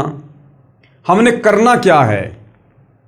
हमें परमात्मा ने अंत दिखा दिया, भविष्य दिखा दिया कि बिना भक्ति के आगे अंधकार ही अंधकार है और यहां से निकल लोगे तो फायदा है, नहीं तो ये काल का लोक है। अगर किसी भी पॉइंट पे फिसल गए तो फिर से जन्म मरण। तो आप और हमारा भाई और बहनों, चाहे हम 10 साल जिए चाहे 100 साल जिए, हमारा मकसद क्या है? जब तक हम जी रहे हैं तब तक हमारा मकसद ये कि भक्ति ज्यादा से ज्यादा करके भक्ति धन इकट्ठा करें और हम सतलोक चलें। और दूसरा तो भगत का कोई मकसद यहां इस काल के लोक में जीने का हो ही नहीं सकता कि भाई 2 साल बाद मेरे पोता होगा, मैं पोते का मुंह देखूंगा। अगर इस प्रकार की भी मन में कोई इच्छा है तो वो भगत नहीं है। बड़ा मकान बनाने की, बड़ी कार कोठी लाने की इच्छा है, वो भगत नहीं है। इच्छा तो हमने यहां पर किसी चीज की करनी ही नहीं है कि 2 साल बाद इतने पैसे हो जाएंगे, फिर मकान बनाऊंगा, गाड़ी लाऊंगा। अगर 2 साल के बीच में मृत्यु हो गई तो हमारी इच्छा क्या थी? बड़ा मकान बनाने की, बड़ी गाड़ी लाने की, बच्चे की शादी करने की, पोते का मुंह देखने की। अगर उस काम के कंप्लीट होने से पहले जो हमने मन में इच्छा कर रखी थी, अगर उससे पहले हमारी मृत्यु हो गई तो हमारा मोक्ष नहीं होगा, क्योंकि अभी हमारी काल लोक में कुछ करने की, कुछ प्राप्त करने की इच्छा शेष है। इसलिए परमात्मा कहते हैं, चिंता तो हरि नाम की और ना चिंता दास है। और कोई योजना मत बनाओ, भगत कोई योजना ना बनाए किसी भी प्रकार की। सुबह रोटी मिल गई, शाम की रोटी की उम्मीद भी मत करना, ना जाने कब यहां से चलना हो जाए। और अगर आगे की कोई प्लानिंग, कोई योजना, कोई इच्छा मन में है तो वो अंतर्यामी परमात्मा नहीं लेके जाएगा, यहीं पे रहना पड़ेगा, उस इच्छा को पूरा करवाएगा पहले परमात्मा। तो यदि हमारा मकसद सतलोक जाने का है और काललोक की कोई इच्छा नहीं है, तो भाई और बहनों फिर एक बात बताओ, चाहे 10 साल जी लो, चाहे 50 साल जी लो, अरे रोज का हमारा तो वही कर्म है, हमारा तो वही कर्म है रोज का। और नया तो हमारे जीवन में कुछ होगा नहीं भक्ति के अलावा। ना हमने नया कुछ चाहिए, ना हमने सांसारिक चौंचलों में पड़ना, ना रिश्तेदारियों में ब्याह शादी, बात छूचक, लेन देन, बारात में जाना। तो फिर हमारे जीवन में उमंग क्या है, रंग क्या है? कुछ भी नहीं है। हम तो केवल भक्ति के लिए जी रहे हैं। सुबह उठे, सुबह का नित्य नियम, फिर परमात्मा के सुमरण कर लिए, कोई सत्संग सुन लिया, फिर दोपहर की रमेणी, फिर शाम की संध्या आरती, फिर कोई परमात्मा का कोई सत्संग सुन लिया, कोई सुमरण कर लिया। बस इसके अलावा हमारे डेली रूटीन में क्या है? इसके अलावा हम क्या करेंगे बताओ? तो ये काम चाहे 10 साल कर लो ढंग से, नियत से, और ये काम चाहे तुम 100 साल तक करते रहो। तो भगत का मकसद अब केवल सतलोक जाना होना चाहिए। और उसके लिए जो भक्ति हम धीरे धीरे हम 20 साल में पूरी करेंगे, अरे भैया अच्छे से मर्यादा में रह के और कशक बना के वो अपने 10 साल में पूरी कर लो ना। अब ज्ञान तो हो ही गया ना कि पीछे से बच्चों को संभालने वाला भगवान है, इस घर परिवार को संभालने वाला भगवान है। अब तत्व ज्ञान होने के बाद भगत ठेकेदार नहीं बनेगा अपने बच्चों का, अपने घर का, अपने बिजनेस का, अपने खेतों का। अगर ठेकेदार बना हुआ है तो फिर अभी उसकी सतलोक जाने की इच्छा नहीं है, उसका टारगेट अभी काललोक है। कितने जन्म हो चुके हैं? कोटि जन्म तू राजा की, न मिटी न मन की आशा। जिस व्यक्ति के 84 लाख योनियां भोगने के बाद एक मनुष्य जन्म होता है, और ये करोड़ों मनुष्य जन्म होने के बाद बड़ी मुश्किल से एक हमें राजा का जन्म मिलता है। और भगवान कहते हैं कोटि जन्म तू राजा की ना, कई करोड़ बार तू राजा रह चुका है। तो मनुष्य जीवन में हम कितनी बार रहे होंगे? साधारण मनुष्य जीवन में और हर बार हमारा परिवार भी होगा, हमारे बाल बच्चे भी होंगे, हमारे खेत खलियान भी होंगे, पोता पोती भी होंगे। अरे उनको भी तो छोड़ के जाना पड़ा था, तो उनको किसने संभाला होगा? सब अपना भाग्य लिखवा के लाते हैं। कोई अपने माँ के, अपने बाप के, अपने दादा के या अपने बाप दादाओं की जमीन और प्रॉपर्टी और बिजनेस के भरोसे नहीं आता है। जिसका जैसा प्रारब्ध होता है, पाप और पुण्य होते हैं, उस आधार से उसको किस परिवार में जन्म देना है, यह धर्मराय पहले से माँ के पेट में नियत कर देता है। यहाँ कोई किसी के भरोसे नहीं आता। हम तो अपने बच्चों के ठेकेदार बन रहे हैं कि मेरे बच्चे छोटे छोटे हैं, अभी मेरे बिना कैसे परिवार चलेगा, मेरे बच्चों के भविष्य का क्या होगा। और हम आज समाज में देख रहे हैं, हम अपने आसपास घर में, रिश्तेदार में, गांव में देख रहे हैं, बच्चा पैदा होने से पहले बाप मर जाता है और वो बच्चा जन्म लेने के बाद बहुत बड़ा अधिकारी बनता है, उस गांव में एक नंबर की पार्टी बनता है। तो क्या उसके बाप ने बनाया उसको? उसके बाप ने पढ़ाया? तो भैया सब यहां पर अपना प्रारब्ध लिखवा कर लाते हैं। हम सब कबीर भगवान की आत्मा हैं। हम यहाँ एक दूसरे को अपना समझ रहे हैं कि मेरा बेटा, मेरी बेटी। अरे हम सब कबीर भगवान के बेटा बेटी हैं। हम सब आपस में भाई बहन हैं। हम हंस आत्मा हैं। इस काल ने हमारे को, हमारे इन ऋण संबंधों के चलते बेटा बेटी, माँ बाप, पोता पोती, इन संबंधों में बांध दिया। इसी को तो कर्म बंधन कहते हैं। एक लेवा एक देवा दूतम, कोई किसी का पिता नहीं पुत्तम। ऋण संबंध जुड़े सब नाता, अंश में से 12 बाटा। ये तो काल ने हमारे को इन कर्म बंधनों में, ऋण संबंधों में बांध रखा है, पिछले जन्म के लेन देन के चलते। बाकी यहां कोई किसी का बाप नहीं, कोई किसी का बेटा नहीं। आज बाप और बेटे का रिश्ता है, कल को बाप मरने के बाद भक्ति नहीं करी तो नाइजीरिया में जन्म लेगा, बेटा पाकिस्तान में जन्म लेगा। जिंदगी में दोबारा कभी एक दूसरे की शक्ल भी नहीं देख पाएंगे। और कभी मिल भी गए तो भाई साहब राम राम, बस इससे ज्यादा कुछ बोलना नहीं होगा। तो भाई और बहनों, इस तत्व ज्ञान से हमने हर प्रकार से कमर कस लेनी है, सर पे कफन बांध लेना है कि संभालने वाला परमात्मा है। तीनों लोकों में प्रवेश करके सबका धारण पोषण वो कबीर भगवान करता है। आप और हमें, जिनको हम अपनी अज्ञानता के चलते, जिनको बेटा बेटी और पति पत्नी मान रहे हैं, हमसे ज्यादा चिंता उस कबीर परमेश्वर को अपनी उन आत्माओं की है। हम क्या चिंता कर सकते हैं? और हमारी चिंता करने से क्या हो जाएगा? अरे माता पिता ने बच्चे को सुबह नहला के, कपड़े पहना के, टिफिन दे के बस में बैठा दिया, जा बेटा स्कूल में। 2 किलोमीटर बाद में बस एक्सीडेंट हो गई, बेटा मर गया। क्या कर लेंगे चिंता करके माता पिता? क्या कर लिया माता पिता ने? क्या बचाव कर लिया माता पिता ने? और वहां उस बच्चे की रक्षा करने वाला भी कबीर भगवान है, क्योंकि वो हमारा बेटा बेटी तो केवल इसी जन्म में है। झूठे रिश्ते नाते, असल में वो आत्मा भगवान की है। असली बेटा वो कबीर भगवान का है, सतगुरु रामपाल जी का है। तो भाई और बहनों, आप और हम भी केवल उतना ही बचाव कर सकते हैं जितना हमारे और उसके जो संस्कार आपस में जुड़े हुए हैं। अन्यथा ना बाप बेटे की रक्षा कर सकता, ना बेटा बाप की कर सकता। यहां पर आंखों के सामने बेटा मर जाता है। आपने देखा नहीं, थोड़े दिन पहले नोएडा में एक लड़का था, कोई इंजीनियर जवान, और रात के समय उसकी गाड़ी एक नाले में जा गिरी और उसने वहीं से अपने बाप को फोन किया। बाप ने जो है प्रशासन को फोन किया। वहां बाप भी खड़ा है, प्रशासन भी खड़ा है, और वो बेटा धीरे धीरे धीरे धीरे उन सब की नजरों में उस पानी में डूब रहा है। वो उस दलदल में जा रहा है और सबकी आंखों के सामने वो डूब के मरा। ना उस बाप ने बचाया, ना प्रशासन ने बचाया। तो भाई और बहनों, यहां पर बचाने वाला ये कबीर भगवान है, और जिसके जैसे संस्कार हैं उस आधार से यहां पर रक्षा होती है। जबरदस्ती कबीर भगवान भी नहीं बचाता। इसलिए हम अपने बच्चों को भक्ति पर लगाएं, और भक्ति पर लग जाएंगे तो हम टेंशन फ्री हो जाएंगे फिर, क्योंकि उनकी नकेल हमने कबीर भगवान के हाथ में दे दी। अब कबीर परमात्मा जाने और वो उसकी आत्मा जाने। तो आप और हमने इस प्रकार से अपनी जिम्मेदारियों से तत्व ज्ञान को आधार बनाकर धीरे धीरे मुक्त होना है, मुक्त। तब भाई और बहनों बात बनेगी। नहीं तो रानी इंद्रमती की तरह फिर मानसरोवर पर जाकर फिर हमारे मन में वही विचार आएंगे, आए मेरा पोता रह गया, मेरी पोती रह गई, ये रह गया, मेरा वो रह गया। तो परमात्मा फिर हर एक से पूछेगा नहीं। तुम सोचो कि मेरे से गुरु जी पूछेंगे, ना ना ना ना। ये घटनाएं तो परमात्मा ने चारों युगों में इसलिए की ताकि हम कलयुग की पिछली पीढ़ी वालों को सबक मिले।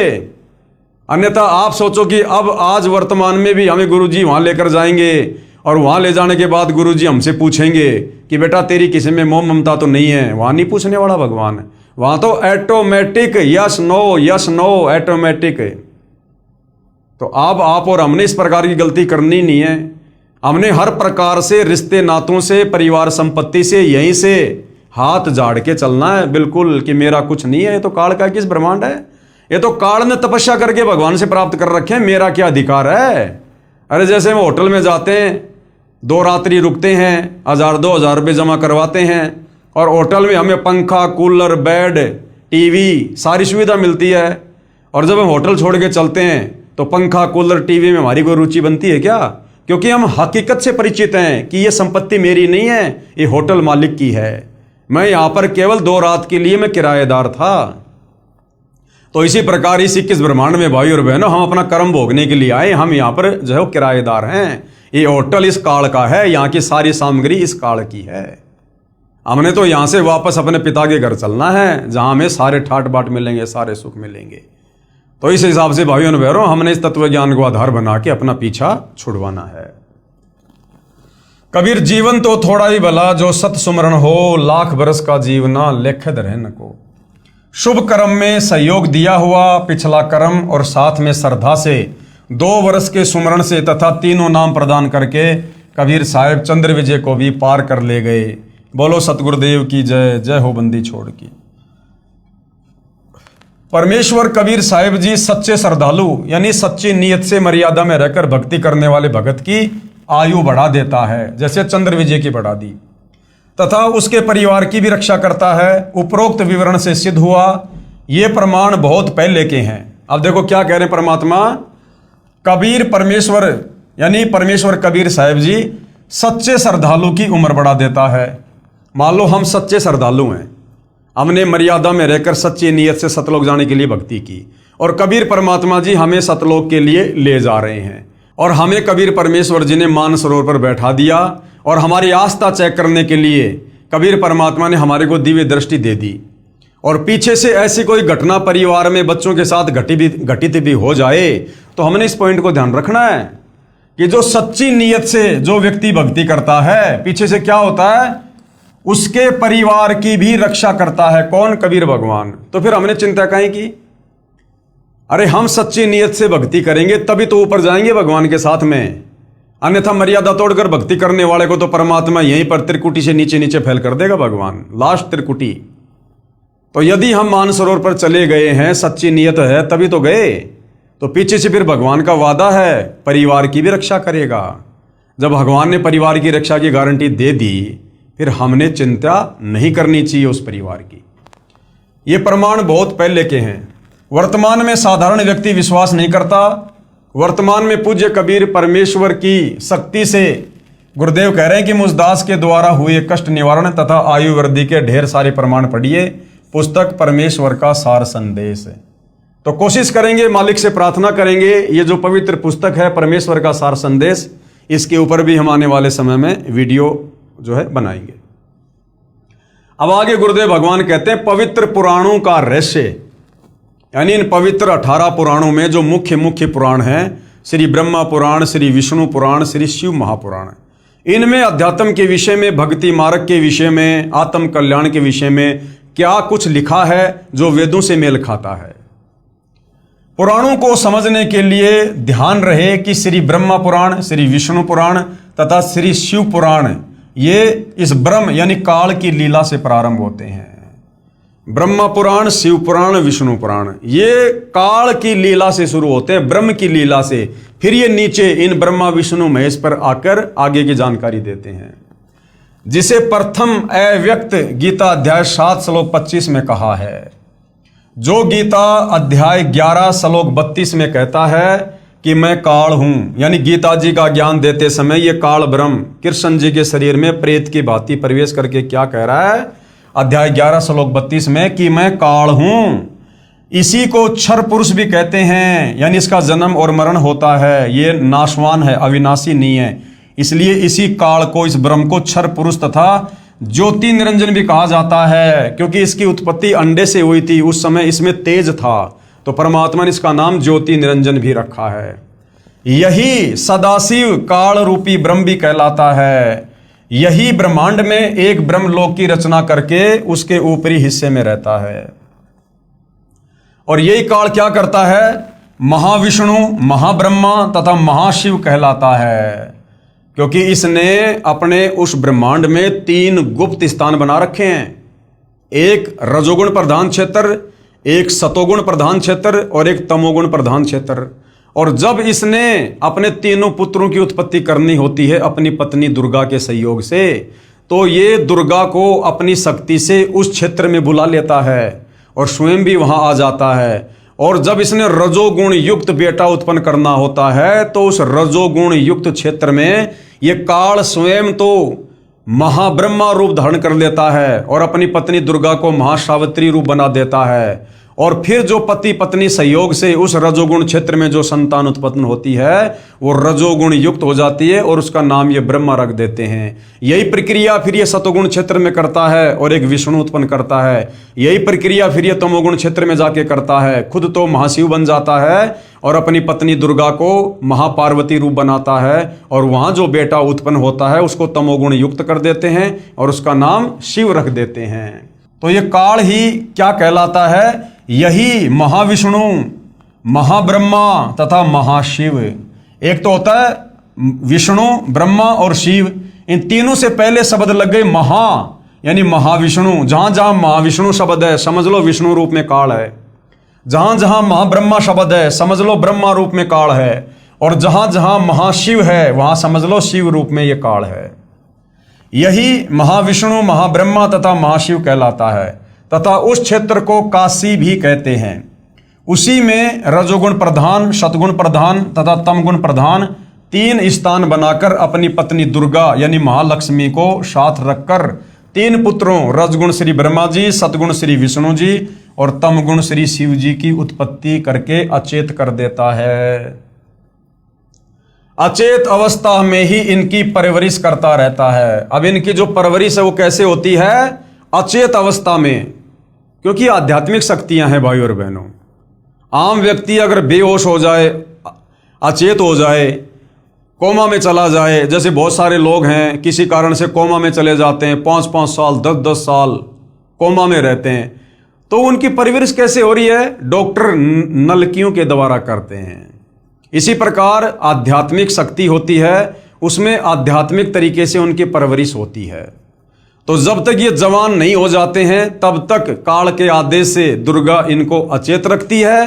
श्री ब्रह्मा जी को कमल के फूल पर, विष्णु जी को शेषनाग की सैया पर और शंकर जी को कैलाश पर्वत पर। और बेहोश रूप में, अचेत रूप में दुर्गा इनकी परवरिश करती रहती है। यानी इनमें जो भी सॉफ्टवेयर डाउनलोड करना होता है वो इनकी अचेत अवस्था में डाउनलोड करते रहते हैं। अब एक बात बताओ, समुद्र मंथन के दौरान इस काल ने ब्रह्मा जी को 4 वेद दिए और चारों वेदों को ब्रह्मा जी ने पढ़ा। अब बताओ भाई और बहनों, ब्रह्मा जी कौन सी स्कूल में गया था? ब्रह्मा जी कौन सा कॉलेज करके आया था? ब्रह्मा जी के गुरु का क्या नाम है जिसने उसको अक्षर ज्ञान कराया हो, क ख ग घ उसको संस्कृत उसको सिखाई हो? उस अचेत अवस्था में काल ने उसके अंदर सब कुछ डाउनलोड कर दिया, उसको पढ़ा भी दिया, लिखा भी दिया, आगे क्या करना तेरे को सब कर दिया, सॉफ्टवेयर डाल दिया उसके अंदर, अब अपडेट कर दिया ब्रह्मा को अपनी सिद्धि शक्ति से। और ब्रह्मा कभी स्कूल में नहीं गया और तुरंत चारों वेदों को पढ़ने लगा संस्कृत भाषा में। तो इस प्रकार से इनकी अचेत अवस्था में काल ने तीनों की परवरिश की।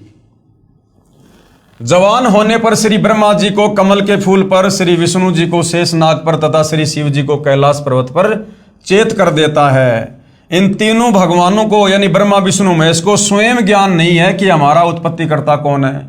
इन ब्रह्मा विष्णु महेश को खुद नहीं पता कि हमारा बाप कौन है, माता कौन है। इसकी चेतना तो इनको आ गई काल प्रेरणा से। विष्णु जी ने बता दिया कि मुझे याद आ गया जब मैं पालने में झूल रहा था, छोटा सा था, तो ये देवी मुझे खिला रही थी, ये अपन तीनों की माता है। लेकिन इनके बाप का इन तीनों को आज तक नहीं पता कि हमारा बाप कौन है। अब सोचो भाई और बहनों, आम समाज में जिस लड़के या लड़की को अपने बाप का पता ना हो, लोग उसको किस दृष्टि से देखते हैं। और हम इनकी पूजा कर रहे हैं जिनको अपने बाप का पता नहीं। इन तीनों प्रभुओं को स्वयं ज्ञान नहीं कि हमारा उत्पत्तिकर्ता कौन है। यही काल रूपी ब्रह्म ही विष्णु रूप धारण करके अपनी नाभि से कमल उत्पन्न करके उस पर श्री ब्रह्मा जी को रखकर होश में कर देता है। यही जब चाहे श्री ब्रह्मा, श्री विष्णु, श्री शिव रूप धारण करके दृष्टिगोचर होता है। यानी काल अपने वास्तविक काल रूप में दर्शन नहीं देता, उसने प्रतिज्ञा कर रखी है, लेकिन अपने तीनों बेटों के रूप में या अन्य किसी ऋषि महात्मा के रूप में वो जब चाहे जहां चाहे प्रकट हो सकता है। यह काल अपने वास्तविक रूप में कभी प्रकट नहीं होता, जो काल ने श्रीमद् भगवद गीता जी का ज्ञान देते समय दिखाया था। गीता अध्याय 10 श्लोक 11 में प्रमाण है। श्रीमद् भगवद गीता अध्याय 11 श्लोक 47 और 48 में कहा कि हे अर्जुन, ये मेरा वास्तविक काल रूप तेरे अतिरिक्त न तो पहले किसी ने देखा है, यानी ब्रह्मा विष्णु महेश ने भी नहीं देखा, तथा नहीं आगे कोई देख पाएगा, आगे भी नहीं देख पाएंगे ब्रह्मा विष्णु महेश। ये तो मैंने तेरे ऊपर अनुग्रह करके दिखाया है। ये मुझ ब्रह्म का 1000 भुजाओं व नेत्रों आदि वाला काल रूप वेदों में वर्णित विधि से, जैसे यज्ञ, ओम नाम के जाप आदि से कभी नहीं देखा जा सकता। भावार्थ है कि वेदों में वर्णित विधि से प्रभु प्राप्ति नहीं है, इसलिए ऋषियों, महर्षियों ने वेदों में ओम नाम को प्रभु प्राप्ति का जानकर प्रभु प्राप्ति के लिए यज्ञ तथा ओम नाम के जाप की घोर साधनाएं की, परंतु ब्रह्म के दर्शन नहीं हुए। अब बेचारे ऋषियों को, मुनियों को तत्व ज्ञान का पता नहीं, सृष्टि रचना का पता नहीं, 5वें वेद सूक्ष्म वेद का ज्ञान नहीं। इन्होंने वेदों को पढ़ा, वेदों में एक ओम नाम है। यजुर्वेद अध्याय 40 मंत्र 10 या 15 एक ओम नाम है। गीता अध्याय 8 श्लोक 13 इसमें ओम नाम है। अब इन ऋषियों ने वेदों को पढ़ा। अब वेदों में महिमा तो लिखी है भगवान की, परमेश्वर की, और मंत्र जाप करने का है इस काल का। तो ऋषि मुनियों ने इस ओम नाम को, जो काल का मंत्र है, इसी को पूर्ण ब्रह्म परमात्मा का मंत्र मान लिया और लग गए दिन रात एक कर दी परमात्मा प्राप्ति के लिए, भगवान के दर्शन करने के लिए। अब इन बेचारों को तत्व ज्ञान नहीं, इनको सृष्टि रचना नहीं, कि काल को तो श्राप लगा हुआ भाई 1 लाख मानव शरीरधारी आत्मा खाने का, और इसने प्रतिज्ञा कर रखी अपनी पत्नी दुर्गा को, कहा कि मैं कभी किसी को अपने वास्तविक काल रूप में दर्शन नहीं दूंगा। तो बेचारे ऋषि मुनि महात्मा ओम नाम का जाप कर करके समाधि लगा लगा के थक गए, लेकिन उनको इस काल ब्रह्म ने दर्शन नहीं दिए। और जो परमात्मा दर्शन देता है, मिलता है, वो विधि तत्वदर्शी संत के अलावा इन चारों वेदों में नहीं। तो तत्वदर्शी संत उनको मिला नहीं जिससे परमात्मा के दर्शन हो। तो इस कारण से भाइयों और बहनों, इन साधु संत महात्माओं ने समाधि लगाई, तप किए, ओम नाम का जाप किया, लेकिन काल की प्रतिज्ञा है मैं किसी को दर्शन दूंगा नहीं, उसने दर्शन दिए नहीं। जिस कारण से अंत में उन साधु संत महात्माओं ने यह निर्णय कर लिया कि परमात्मा निराकार है, जबकि वो निराकार नहीं, वो काल साकार है, लेकिन अपनी प्रतिज्ञावश वो किसी को दर्शन नहीं देता। ओम नाम को प्रभु प्राप्ति का जानकर प्रभु प्राप्ति के लिए यज्ञ तथा ओम नाम के जाप की घोर साधनाएं की, परंतु इस ब्रह्म के दर्शन नहीं हुए। किसी ने कमलों का प्रकाश देख लिया, किसी ने शरीर में ज्योति देखी तथा धुनें सुनी, जो काल ब्रह्म का छल है, ये अपने तक नहीं पहुंचने देता किसी की भी सुरती को। किसी ने सहस्त्र कमल की 1000 ज्योतियों से निकल रहा प्रकाश देखकर प्रभु की प्राप्ति मान ली। जैसे किसी स्थान पर एक ही रंग के 1000 बल्ब एक दूसरे के साथ सटाकर गोलाकार में जगह रखे हों, दूर से देखने वाले को एक प्रकाश समूह ही दिखाई देगा, यानी एक आग का सा गोला दिखाई देगा, लेकिन उसके निकट जाने पर पता लगता है कि ये तो बल्बों यानी उन लटुओं का प्रकाश है, अलग अलग है। तो जिस एकाध की समाधि सहस्त्र कमल दल में चली गई, वहां पर इसने 1000 ज्योतियां दिखा दी अपनी, जिस कारण से उसने मान लिया कि बस यही परमात्मा है, ज्योति रूप ही है भगवान। इसी प्रकार कुछ साधक हठ योग करके शरीर में अंतर्मुख होकर कुछ आतिशबाजी को देखकर प्रभु की प्राप्ति मान लेते हैं, उसी में खुश हो जाते हैं कि हमने कर लिए भगवान के दर्शन। उसी काल जाल को आनंद मानकर अपना अनमोल जीवन नष्ट कर जाते हैं। वेदों में स्पष्ट लिखा है कि परमेश्वर सशरीर है। यजुर्वेद अध्याय 1 मंत्र 15 तथा अध्याय 5 मंत्र 1 में इसका प्रमाण है। अग्ने तनुर अशी, यानी परमात्मा सशरीर है। विष्णवे तवा सोमस्य तनोरसी, और सबका धारण पोषण करने वाले परमात्मा का शरीर है, जिसका शब्दार्थ है कि परमेश्वर सह शरीर है। अग्नि यानी परमात्मा, तनूर यानी सह शरीर, असी मानी है। परमेश्वर सह शरीर है, वो निराकार नहीं है। उस सर्व पालन करता अमर पुरुष सत्य पुरुष का शरीर है, अर्थात परमेश्वर आकार में है। इसीलिए ऋषियों ने प्रभु दर्शन के लिए घोर साधनाएं की, परंतु वेदों में वर्णित विधि से प्रभु प्राप्ति नहीं हो सकती। ओम नाम के जाप से परमात्मा प्राप्ति नहीं हो सकती। ओम नाम के जाप से तो ये काल ही दर्शन नहीं देता। इसलिए आज तक सर्व साधकों यानी भक्तों, ऋषियों, ये भाई और बहनों, आज से पहले जो त्रेता द्वापर सतयुग में जो भगत थे, जो भक्ति करते थे, जैसे आज आप और हम कर रहे हैं, उस समय उनको ऋषि कहा जाता था, उनको मुनि कहा जाता था। तो चाहे भगत को हो, चाहे संत को हो, चाहे साधक को हो, चाहे योगी को हो, चाहे ऋषि को हो, चाहे मुनि को हो, ये एक ही बात है। जैसे जल पानी नीर, जल पानी नीर। कोई ये सोचे कि तो बहुत बड़ी तोप होंगे, इनके नाम को तो ऋषि कहा करते थे। अरे आज जैसे पवन दास, ऐसे चाहे मुनि पवन कह दो, ऋषि पवन कह दो, बात एक ही है। इसलिए आज तक सर्व साधकों यानी भक्तों, ऋषियों आदि ने अपने अनुभव की पुस्तकों की रचना कर दी जो वेद ज्ञान विरुद्ध है, और उन्होंने फिर आगे चलकर अपने अपने अनुभव की पुस्तकें बना दी कि मैंने ऐसे ऐसे ओम नाम का जाप किया, मैंने इतने साल समाधि लगाई, समाधि अवस्था में मुझे उस प्रभु के ज्योति रूप में दर्शन हुए हैं। परमात्मा तो वास्तव में निराकार है, उसका मनुष्य जैसा शरीर नहीं है, वो तो ज्योति ज्योति उसका रूप है, आकार है। और आम समाज ने इन बातों को सत्य मान लिया और भगवान को निराकार साबित कर दिया। अब सर्व भगत समाज पवित्र वेदों के स्थान पर अन्य महर्षियों या संतों के अनुभव से बनी पुस्तकों के ज्ञान पर आधारित हो चुका है। अब वेद कौन पढ़े भाई? वेद तो इतनी मोटी मोटी पुस्तकें, ऊपर से वो संस्कृत में, कौन पढ़े? आम व्यक्ति को पढ़ने का अधिकार भी नहीं था। फिर क्या करते ये साधु संत महात्मा? अपने अनुभव की छोटी छोटी पुस्तकें निकाल देते कि हमने वेदों को पढ़कर निष्कर्ष निकालकर, वेदों का निचोड़ निकालकर ये पुस्तक बनाई है। तो आम आदमी बेचारा उस पुस्तक को वेद ज्ञान युक्त पुस्तक मानकर, जो वास्तव में उस ऋषि का अपना भक्ति अनुभव था, जो वेदों के विरुद्ध था, हमने उसी को सत्य मानकर उसी के अनुसार फिर हमने साधना करनी शुरू कर दी। ऐसे फिर ये शास्त्र विरुद्ध साधना पूरे समाज में फैल गई सदियों से।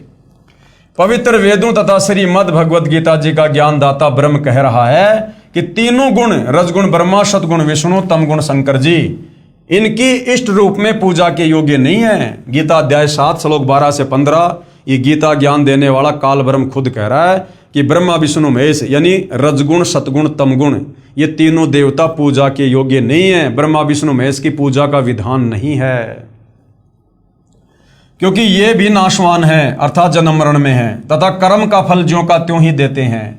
पाप यानी पाप नाश नहीं कर सकते। कौन? ब्रह्मा विष्णु महेश। इनके पुजारी भक्तों को प्रारब्ध में लिखे कष्ट को भोगना ही पड़ता है। इन तीनों भगवानों की साधना से क्षणिक सांसारिक सुख तो प्राप्त हो जाता है, परंतु पूर्ण मोक्ष नहीं होता, अर्थात जन्म मरण से छुटकारा नहीं है। इन तीनों प्रभुओं श्री ब्रह्मा जी, श्री विष्णु जी, श्री शिव जी से मिलने वाले क्षणिक लाभ पर जिनकी आस्था बनी है, वे राक्षस स्वभाव को धारण किए हुए मनुष्यों में नीच दुष्कर्म करने वाले मूर्ख मुझ काल ब्रह्म को भी नहीं भजते। इसका प्रमाण है श्रीमद् भगवद गीता अध्याय 7 श्लोक 12 से 15। क्योंकि ब्रह्म साधक अधिक समय तक ब्रह्मलोक में बने महास्वर्ग में अपने नाम व पुण्यों की कमाई के आधार पर रहता है।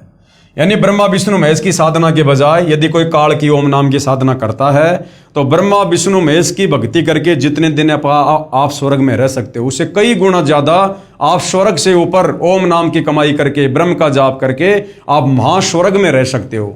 लेकिन वापस महास्वर्ग वाले प्राणी को भी आना पड़ेगा जन्म और मरण में। इसलिए काल कह रहा है कि तीनों भगवानों से कुछ ज्यादा राहत मैं दे सकता हूं, परंतु यह ब्रह्मलोक तथा काल ब्रह्म भी नाशवान है। यह काल भी नाशवान है और इसका ब्रह्मलोक भी नाशवान है। गीता अध्याय 8 श्लोक 16 में कहा कि ब्रह्मलोक तक सर्वलोक नाशवान है, तथा गीता अध्याय 2 श्लोक 12 तथा अध्याय 4 श्लोक 5 में स्वयं गीता ज्ञानदाता ब्रह्म कह रहा है कि मेरी भी जन्म और मृत्यु होती है अर्जुन, मेरी भी जन्म और मृत्यु होती है, अर्थात मैं भी नाशवान हूं। इसलिए पवित्र गीता अध्याय 7 श्लोक 18 में कहा कि जो चौथे प्रकार के मेरे ब्रह्म के साधक जो ज्ञानी है, जो वेदों के ज्ञान के आधार पर जान लेते हैं कि केवल एक पूर्ण परमात्मा ही इष्ट रूप में पूज्य है, वही पाप नाशक है, पूर्ण मोक्षदायक है तथा मानव शरीर प्रभु प्राप्ति के लिए मिला है, उन्होंने वेदों का स्वयं ही निष्कर्ष निकाल ले लिया कि ओम नाम यही एक मंत्र है जो प्रभु प्राप्ति का है। इसी ओम मंत्र के जाप से हजारों वर्ष साधना करके अपने शरीर को भी न्यौछावर कर दिया, परंतु प्रभु दर्शन नहीं हुए। अन्य उपलब्धियां हो गई, कुछ सिद्धियां प्राप्त हो गई तथा स्वर्ग महास्वर्ग आदि में उच्च पद प्राप्त हो गए। फिर भजन कमाई तथा पुण्यों की कमाई समाप्त होने पर पुनः जन्म मरण तथा 84 लाख प्राणियों के शरीर में घोर कष्ट तथा नरक में पाप कर्म का फल भोगना ही पड़ रहा है। पवित्र यजुर्वेद अध्याय 40 मंत्र 10 तथा पवित्र गीता अध्याय 4 श्लोक 34 में उपरोक्त दोनों शास्त्रों का ज्ञान दाता ब्रह्म कह रहा है कि उस पूर्ण परमात्मा के विषय में मैं काल रूपी ब्रह्म नहीं जानता, उस परमेश्वर के विषय में कि जहां जाने के बाद साधक लौटकर संसार में नहीं आता, जन्म मरण नहीं होता, उस परमेश्वर के विषय में पूर्ण जानकारी अर्थात तत्व ज्ञान तथा उस परमेश्वर की प्राप्ति की विधि अर्थात पूर्ण मोक्ष मार्ग की जानकारी के लिए तत्वदर्शी संतों की खोज कर 21 ब्रह्मांड के स्वामी काल ने अपना निष्कर्ष दे दिया पूरा गीता ज्ञान देकर कि भाई मेरी साधना का मंत्र है ओम, और मैं रहता हूं ब्रह्मलोक में, और ओम नाम की कमाई करके साधक मेरे ब्रह्मलोक में आ जाएगा। ब्रह्मलोक में स्वर्ग से ज्यादा आनंद है, मौज मस्ती है, ज्यादा समय रहेगा, लेकिन ब्रह्मलोक पर्यंत सारे लोक पुनरावर्ती में है। ब्रह्मलोक में आया हुआ साधक भी अपना कर्म भोगकर वापस नीचे पृथ्वी पर जाएगा, गधा कुत्ता बनेगा, जन्म मरण का कष्ट सहेगा, कभी नरक में जाएगा। फिर कह रहा है यदि तेरे को पूर्ण मुक्ति चाहिए, पूर्ण मोक्ष चाहिए, परम शांति चाहिए, तो चाहता कि मैं कभी ना जन्मूं, मैं कभी ना मरूं, कभी बूढ़ा ना हूं, कोई काम धंधा ना करना पड़े, सदा मैं अविनाशी रहूं, सारे ठाट बाट हों, जहां पर 84 लाख योनियां ना हो, कोई नरक ना हो, जन्म मरण ना हो, तो उसके लिए कह रहा भैया तू तत्वदर्शी संत की शरण में चला जा। गीता अध्याय 4 श्लोक 34। वो तत्वदर्शी संत तुझे परमात्मा की भक्ति बताएगा, वो तत्वदर्शी संत ही तुझे पूरा आध्यात्मिक ज्ञान देगा, पूरी सृष्टि रचना बताएगा, मुझकाल के विषय में भी बताएगा, मैं क्यों जन्मता हूं, क्यों मरता हूं, मैंने सतलोक में क्या गलती करी थी, क्यों मेरे किस ब्रह्मांड में कोई भी प्राणी सुखी नहीं है, क्यों यहां पर जन्म मरण का रोग लगा हुआ है, क्यों लख 84 योनि में सब लोग पीड़ा भोग रहे हैं। ये बातें तुझे वो तत्वदर्शी संत ही बताएगा। तो गीता ज्ञानदाता काल ब्रह्म ने ऑप्शन छोड़ दिया कि भैया कंप्लीट मोक्ष मार्ग, कंप्लीट भक्ति विधि मुझ काल ब्रह्म को भी नहीं पता है, इसके लिए तो किसी तत्वदर्शी संत की शरण में जा। तो आज भाई और बहनों वह तत्वदर्शी संत सतगुरु रामपाल जी हैं। बहुत बड़ा मौका, जबरदस्त सुअवसर है। फिर जैसे वे साधना बताएं वैसे कर, उसके पश्चात उस परम पद परमेश्वर की खोज करनी चाहिए, अर्थात सतलोक के लिए भक्ति जी जान से करनी चाहिए, जिसमें गए हुए भगत फिर लौटकर संसार में नहीं आते, यानी मेरे वाले संसार में 21 ब्रह्मांड में नहीं आते, जो सतलोक चले जाते हैं, अर्थात पूर्ण मोक्ष प्राप्त करके सदा के लिए जन्म मृत्यु तथा 84 लाख योनियों के कष्ट तथा नरक की पीड़ा के कष्ट से मुक्त हो जाते हैं, तथा पूर्ण शांति प्राप्त करके शाश्वत स्थानम अविनाशी लोक अर्थात सतलोक को प्राप्त हो जाते हैं। इसका प्रमाण गीता जी अध्याय 15 श्लोक 1 से 4 तत्वदर्शी संत की यहाँ पर पूरी तरह से पहचान बताई गई है, तथा गीता अध्याय 18 श्लोक 62 और ऋग्वेद मंडल 1 सूक्त 24 मंत्र 1 और 2 में। तत्वदर्शी संत के न मिलने के कारण सभी ऋषिजन यानी सभी भगत, त्रेता सतयुग और द्वापर वाले सभी ऋषिजन यानी भगत जन वेदों अनुसार साधना करके भी महाकष्ट में ही रह जाते हैं। इसलिए गीता अध्याय 7 श्लोक 18 में कहा है कि जो ज्ञानी आत्मा है वे है तो अच्छी, क्योंकि प्रभु प्राप्ति के लिए तन मन धन से वेदों अनुसार साधना करते हैं, परंतु वे भी मुझ काल ब्रह्म की अनुतमाम यानी अति घटिया गति अर्थात साधना से मिलने वाले लाभ पर ही आश्रित हैं, क्योंकि वो चारों वेदों का निष्कर्ष निकाल लेते हैं। चारों वेदों में केवल एक ओम मंत्र है, इसी को परमात्मा का मानकर वो तन मन धन से भक्ति पर लग जाते हैं, परंतु ओम नाम के कारण वो ब्रह्मलोक में आ जाते हैं और ब्रह्मलोक से फिर नीचे अपना कर्म भोगने के लिए जाते हैं, जिससे इनका पूर्ण मोक्ष नहीं हो सकता। जन्म मृत्यु तथा नाना प्राणियों के शरीर में तथा नरक में कर्म आधार से कष्ट कभी समाप्त नहीं हो सकता इस काल ब्रह्म की वेदों अनुसार साधना से। ज्योति निरंजन अर्थात काल रूपी ब्रह्म ने कसम खाई है कि मैं कभी भी किसी को किसी भी साधना से अपने असली काल रूप में दर्शन नहीं दूंगा। इसलिए यही काल रूपी ब्रह्म ही अपने पुत्रों ब्रह्मा विष्णु शिव के रूप में दिखाई देकर नाना लीला करता है, ये चरित्र करता है, जिस कारण से अन्य जन सोचते हैं कि ये लीला भगवान विष्णु ने की है, कभी कहते हैं कि ये लीला श्री ब्रह्मा ने की है, कभी कहते हैं कि ये लीला श्री शिव ने की है। जैसे आम व्यक्ति कहता है कि श्री ब्रह्मा जी की उत्पत्ति श्री विष्णु जी की नाभि से नाभि कमल पर हुई, उस समय श्री विष्णु जी के रूप में काल ने अपनी नाभि के कमल प्रकट किया था। तो ऐसे ये काल अपने तीनों पुत्रों का रूप बनाकर तरह तरह की लीला करके और भक्तों को भ्रमित रखता है। ब्रह्मा पुराण यानी सृष्टि वर्णन नामक अध्याय में श्री लोमय ऋषि, जिसे सूत जी भी कहा जाता है, इन्होंने अपने गुरुदेव श्री व्यास ऋषि से सुना ज्ञान कहा है कि व्यास जी ने श्री नारद जी से सुना तथा श्री नारद जी ने अपने पिता श्री ब्रह्मा जी से जानकारी प्राप्त की थी। श्री ब्रह्मा जी को स्वयं ज्ञान नहीं कि मैं कहां से उत्पन्न हुआ। श्री देवी महापुराण 3रा स्कंद, ब्रह्मा खुद कह रहा कि बेटा नारद मुझे पता नहीं मैं कमल के फूल पर कैसे आ गया, कौन मेरा माँ है, कौन मेरा बाप है, मुझे कुछ पता नहीं। ब्रह्मा जी को खुद अपनी उत्पत्ति का नहीं पता, ब्रह्मा भला सृष्टि की उत्पत्ति कैसे करेगा। श्री देवी महापुराण 3रे स्कंद में साफ साफ लिखा हुआ, 6ठा अध्याय 3रा स्कंद। इसका भावार्थ ये नहीं है कि पुराणों का ज्ञान गलत है। जो ज्ञान श्री ब्रह्मा जी ने होश में आने के पश्चात कहा है वह उसी स्तर तक तो सही है, परंतु चेत होने से पूर्व का ज्ञान दंत कथा लोकवेद है, जो पूर्ण परमेश्वर ने प्रथम सतयुग में सतसुकृत नाम से प्रकट होकर तत्वदर्शी संत रूप से तत्व ज्ञान तथा वास्तविक सृष्टि रचना का ज्ञान श्री ब्रह्मा जी तथा श्री मनु जी आदि को दिया था। इन्होंने सुनकर भी अनसुना कर दिया। तत्पश्चात जब श्री ब्रह्मा जी से इसी के वंशज पूछने लगे तो उस सुने सुनाए ज्ञान के आधार से कुछ मिलावट करके पूर्व का ज्ञान कहा है, जिस कारण से कोई पुराण निर्णायक ज्ञान युक्त नहीं है। किसी पुराण के आधार से सिद्ध होता है कि श्री विष्णु जी की उत्पत्ति श्री ब्रह्मा जी से हुई है, किसी पुराण से सिद्ध होता है कि श्री ब्रह्मा जी की उत्पत्ति श्री विष्णु जी से हुई, आदि आदि। इसी कारण सभी ऋषिजन तथा श्री ब्रह्मा विष्णु तथा शिव जी भी संशय में हैं। यानी इनके जो भगत हैं ब्रह्मा विष्णु महेश के, जब ये इनकी पूजा करते हैं, समाधि लगाते हैं, तो समाधि अवस्था में ये काल ब्रह्मा जी के उपासक को ब्रह्मा रूप बनाकर दर्शन दे देता है, विष्णु जी के उपासक को विष्णु रूप बनाकर दर्शन दे देता है, शंकर जी के भगत को शंकर जी का रूप बनाकर दर्शन दे देता है, प्रकट हो जाता है। और वो साधक समझ लेते हैं कि बस ब्रह्मा जी भगवान है, विष्णु जी के साधक समझते श्री विष्णु जी परमात्मा है, और आपस में एक दूसरे को सर्वश्रेष्ठ बताकर आगे प्रचार प्रसार करते रहते हैं। और इसी आधार से उन साधकों ने, उन ऋषियों ने आगे चलकर अपने अनुभव की पुस्तकें लिख दी।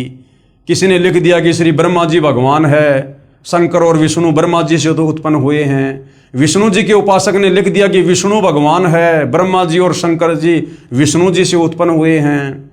कोई शंकर जी का भगत लिख देता कि बस ब्रह्मा और विष्णु शंकर जी से उत्पन्न हुए हैं, यही महेश्वर है, मृत्युंजय है। तो इस प्रकार से इस काल ने भाई और बहनों 21 ब्रह्मांड के प्राणियों को अपने भोजन के लिए, इसको रोजाना 1 लाख प्राणी खाने होते हैं, और इसको पता है कि ये मेरा भोजन, ये जीव यदि यहाँ से मुक्त हो सकते हैं मेरे 21 ब्रह्मांड से, तो केवल शास्त्रों के आधार से भक्ति करने से मुक्त हो सकते हैं।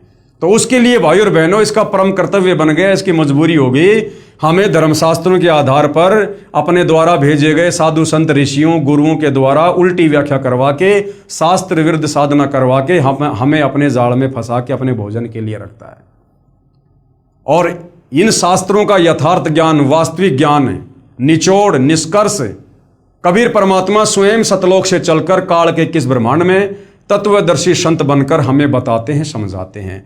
तो जब तक हमें वो कबीर भगवान तत्वदर्शी संत के रूप में नहीं मिलेगा, तब तक हमें किसी भी ग्रंथ का, हम चाहे कितने बड़े विद्वान हैं, चाहे संस्कृत के प्रकांड ज्ञाता हैं, हम इन धर्म ग्रंथों का सार नहीं निकाल सकते, निष्कर्ष पर नहीं पहुंच सकते। जिस प्रकार एक 5वीं कक्षा का बच्चा है, 5वीं कक्षा के बच्चे को हिंदी पढ़ना आ जाता है, और पीएचडी की पुस्तक भी भाई और बहनों हिंदी में है। वो 5वीं कक्षा का बच्चा पीएचडी की पुस्तक को हिंदी में पढ़ तो सकता है, लेकिन पीएचडी की पुस्तक के जो शब्द हैं वो बहुत ही गूढ़ हैं। उन शब्दों का अर्थ वो 5वीं क्लास का बच्चा नहीं समझ सकता, केवल उसको पढ़ सकता है। इसी प्रकार हमारे ये नादान धर्मगुरु आचार्य शंकराचार्य संत महंत, इन्होंने संस्कृत भाषा को तो जान लिया, परंतु वेद संस्कृत भाषा में कहना क्या चाहते हैं, उन श्लोकों का वास्तव में अर्थ क्या है, इन अर्थों को ये संस्कृत के विद्वान नहीं समझ पाए। उसको समझाने के लिए स्वयं कबीर परमात्मा ही संत रूप में, सतगुरु रूप में, जगत गुरु रूप में, तत्वदर्शी संत के रूप में धरती पर आकर हमें ज्ञान देते हैं। और जब तक हम तत्वदर्शी संत की शरण में नहीं आएंगे, और तत्वदर्शी संत की शरण प्राप्त होना कोई बच्चों का खेल नहीं है भाई और बहनों। इसके लिए आत्मा के पास युगों युगों के मजबूत भक्ति संस्कार चाहिए। सकल पदार्थ है जगमाही, भाग बिना नर पावत नाई। तो ये भाग भी कबीर भगवान ही आप और हमें भक्ति करवा के बनाता है। तो आज धरती पर सहज में सुलभ तत्वदर्शी संत उपलब्ध है। ये हमारा परम सौभाग्य है इस पृथ्वी के समस्त मानव जाति का।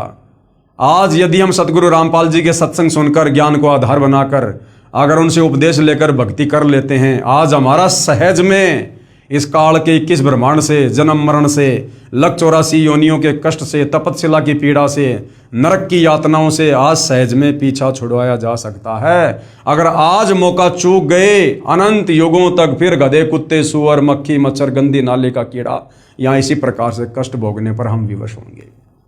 तो भाई और बहनों, ये जो पुराण हैं, इनमें भी जहाँ तक वेदों के अनुसार ज्ञान है, उसका समर्थन सतगुरु रामपाल जी कर रहे हैं और हमें इनका सार निकाल कर समझा रहे हैं। और जो ज्ञान इन पुराणों में वेदों के विरुद्ध है, वो हमारे किसी मतलब का नहीं, वो किसी साधु संत ऋषि महात्मा के अपने अनुभव का ज्ञान है, जो वेदों से मेल नहीं खाता, वो हमारे किसी काम का नहीं है। तो भाई और बहनों, अगले एपिसोड में हम पढ़ेंगे श्री ब्रह्मा जी तथा श्री विष्णु जी का युद्ध। अब बताओ, ये देवी देवता भी आपस में लड़ते हैं, आम आदमी कैसे इनकी भक्ति करके लड़ाई झगड़े से दूर हो सकता है? ये खुद भी लड़ाई झगड़ा करते हैं। तो अगले टॉपिक में हम इसी विषय पर चर्चा करेंगे और अच्छे से अध्यात्म को जानने का प्रयास करेंगे। तब तक पूज्य गुरुदेव भगवान हम सबको आज्ञा दे, आशीर्वाद दे, सद्बुद्धि दे, हमारा मार्गदर्शन करें। बंदी छोड़ सतगुरु रामपाल जी परमेश्वर जी की जय हो।